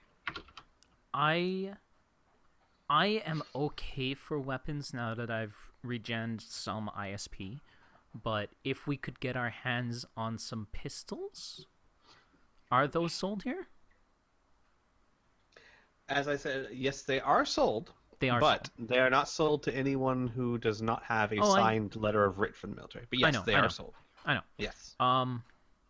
So, if I could get my hands on a couple of pistols and some ammo, maybe not revolvers, but maybe automatic pistols, I would feel a bit safer, like if they were from here, because I don't want to risk losing the weapon, the pistols that are in my in the van.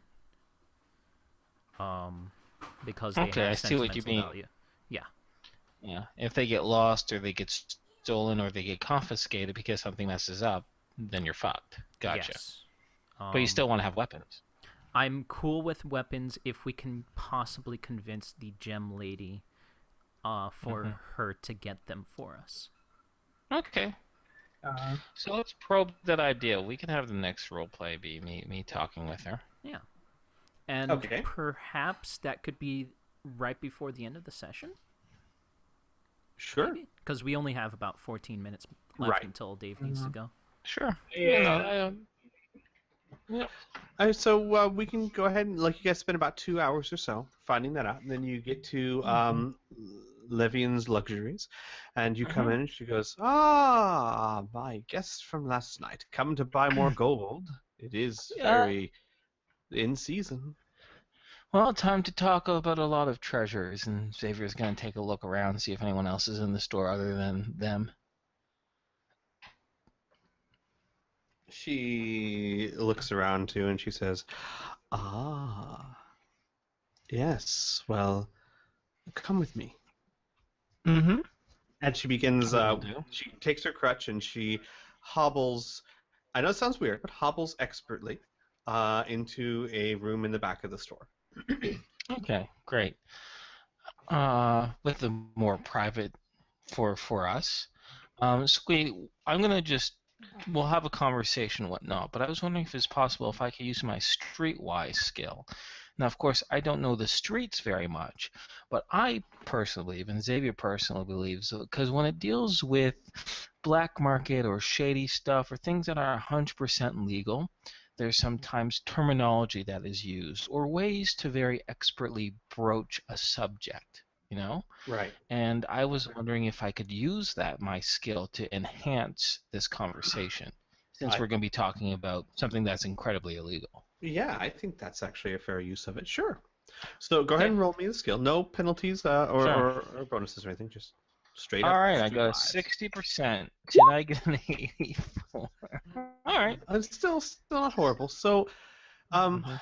we'll Go by say that 24. in the conversation, Xavier uses some lingo, but maybe it's not the right words exactly. Yeah, makes sense. Okay, okay. So pretty much Xavier is going to say, we were talking about possibilities, especially when it comes to acquiring certain shiny objects. Now, you mentioned 30 years ago that you were a fool, and perhaps we're foolish as well. But maybe in taking this endeavor, but we don't want to be fools every step of the way. It is clear, you know, when you look over to her missing portion of her leg, that there is some clear danger down there, and we want to do everything that we can to avoid such danger. However, in order to do this, we require use of items that cannot be easily transported throughout the city. We were thinking, since we'd be doing this somewhat on your behalf, after all, for everything that we found, there's only one person we can possibly trust with this information and to sell to, yourself. We were hoping you could do us a small favor in advance. Would it be possible? Do you have the resources or the knowledge in which to transport a small discreet package in this city without being detected? A package that might hold some personal items that would be used to help in our gem catching endeavor. She looks at you and says, "You sure talk around in circles, don't you, lad? Are you Mm-hmm. trying to say that you'd like me to smuggle some weapons down towards the hole because you intend on going down there and don't want to go down there with your ass hanging out?" Xavier smiles. Do you work for the Radiant? She laughs very loudly. "I survive the Radiant. Working for the Then my Radiant, answer, that's a stretch." mhm. Then my answer to your question is yes. That's exactly what we want to do. That is exactly what I'm asking. She slaps the table. "Hot damn, 30 years. 30 years I've been waiting for someone to say that." I You she know, she she looks with intense eyes and she says, "I tried to entice you with gems, and there probably be gems down there, but the truth is, I want to know. I want to know what is down there, what I lost my leg for." do you want us to take pictures for you? That could be arranged. Mm-hmm. You provide the camera, we'll provide the pictures. I could do as you ask, but you have to understand, it has to be Mm-hmm. done a certain way. and you're very lucky that I happen to have a connection in just the right place. Here's how this could work. The Radiant is very, very strict on weapons of any kind. The only type of weapons that can travel in the city at all are those that are a part of the Radiant military, or those that are a part of the elite that used to be Radiant military. Now, I'm a luxury store. It wouldn't do any good for me to carry a normal-looking pistol or piece of armor around. But here's what I could do. You place an order with me, pay with the pebbles, on hold, barring a condition that if you come back with any goods, you get all of your stones returned. You actually place an order with me for some luxury items. And when I say luxury items, I mean the fanciest, smanciest little hand pistols and rapiers you've ever seen. Yeah, the best of the And best. they aren't exactly what I'd call rugged and durable, but they do you in a pinch. And some armor could be accommodated the same way. Imagine some thick, heavy clothing that is, of course, suitably elegant with some sort of heavy weave underneath. Could also be acceptable. Then I deliver this package of goods to one of the noble houses on the lower level of the city who happens to owe me a favor. That noble house then gets this package right outside the end of the road for you to find.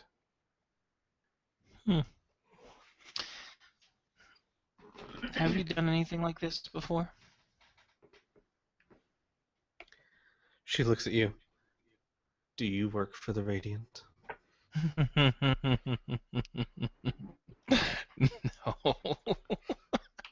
I just want to know how professional you are, is all.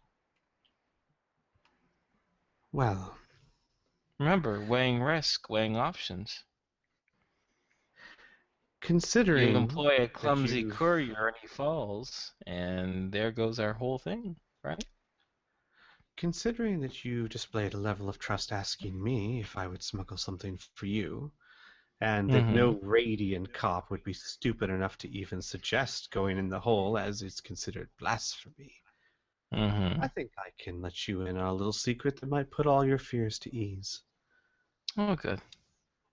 I'm sure you heard of a certain commotion this morning and certain lads that were being looked for.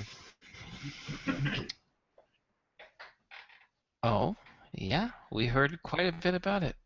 Well, word is that I may have had some friends that were able to direct these fine young lads to some, shall we call them Palladian holes in the wall? I see. Well, now you definitely don't work for the Radiant, and I have to thank you for your trust, because that's a big one. But I think now that we've shared enough secrets with each other, all I can say is name the price of the stones that we need to put on hold in order to acquire these items, these armor, these weapons, these fine, luxurious items. And me and my friends here will confer, make sure that is within our budget and interest. Then we'll let you know and we'll pull that trigger. No, metaphorically speaking. Of course. Well, it wouldn't be too suspicious if I were to give the Lord a discount for obvious reasons, but a Lord doesn't skimp on orders, so I need to know exactly what you're talking about here. How many weapons, what kind, and how many suits of armor. Okay. Out of character, guys. Yeah. Yeah. Do we determine that just in between the session to make things easier? Yes, we can certainly do that. Or do we want to just... Sure. Okay. And I can let you guys know right off the top of the bat. So, and I'll write these stats for you. The armor she can offer is going to have an AC of 12 and an SDC of 60. Okay. Better than what we got. but it will be pretty heavy because we're talking very fancy heavy coats. So it'll have consider it medium armor, so it'll have like a -10 to prowl, I believe. The weapons she can offer you are silver engraved rapiers and silver engraved handguns that are single loaded, but she can get as many of them as you want. Single loaded? Are you talking As an muskets? Well, think the design of a musket, but you actually load a bullet into it instead of ball and powder. But the design of a musket, yes, including the traditional type of. Well, no, they actually look a lot like the hand pistols with the actual flintlock back and everything, but very highly engraved. Okay. Well, that's disappointing. That's better than nothing, I guess. Well, we can always smuggle in our own stuff too. I mean, I am a smuggler, and we do have a contact here now. Look, if these weapons don't cut the mustard, then yeah, we'll try to do something for that. Yeah. What I have else a is feeling it's going to be mostly avoiding traps. Yeah. Squee just said it's just the rapiers and the pistols, right? As far as weaponry that she can provide. And the armor. And the armor. Oh, joy. Well, like you said, ass in the breeze, not something I'm a fan of. So. It's quite simple actually. I like it. It's weighing risk. We get less better items, but a really good way of getting them, or we use our own, and it's a bit more of a risk of getting our own there. You know what I mean? So yeah, it makes sense to me. I guess what we could do is just do single shots and then just drop the pistol. I mean, you just carry a bandolier or carry a bandolier of ready-made pistols like the pirates of old. Yeah. They're my favorite. And just so you know, Talavac, rapiers do follow under your WP sword if you choose to go that route as well. Okay, cool. All right. I'll be well, going guys, with the pistol. I can't use no fucking sword. I gotta cruise. All right. All right. Have good night. I'll see y'all later. Yeah, take Good care, night, buddy. everybody. Bye-bye. All right, man. We're gonna stop the recording Later. right there. Bye bye, guys. Bye bye.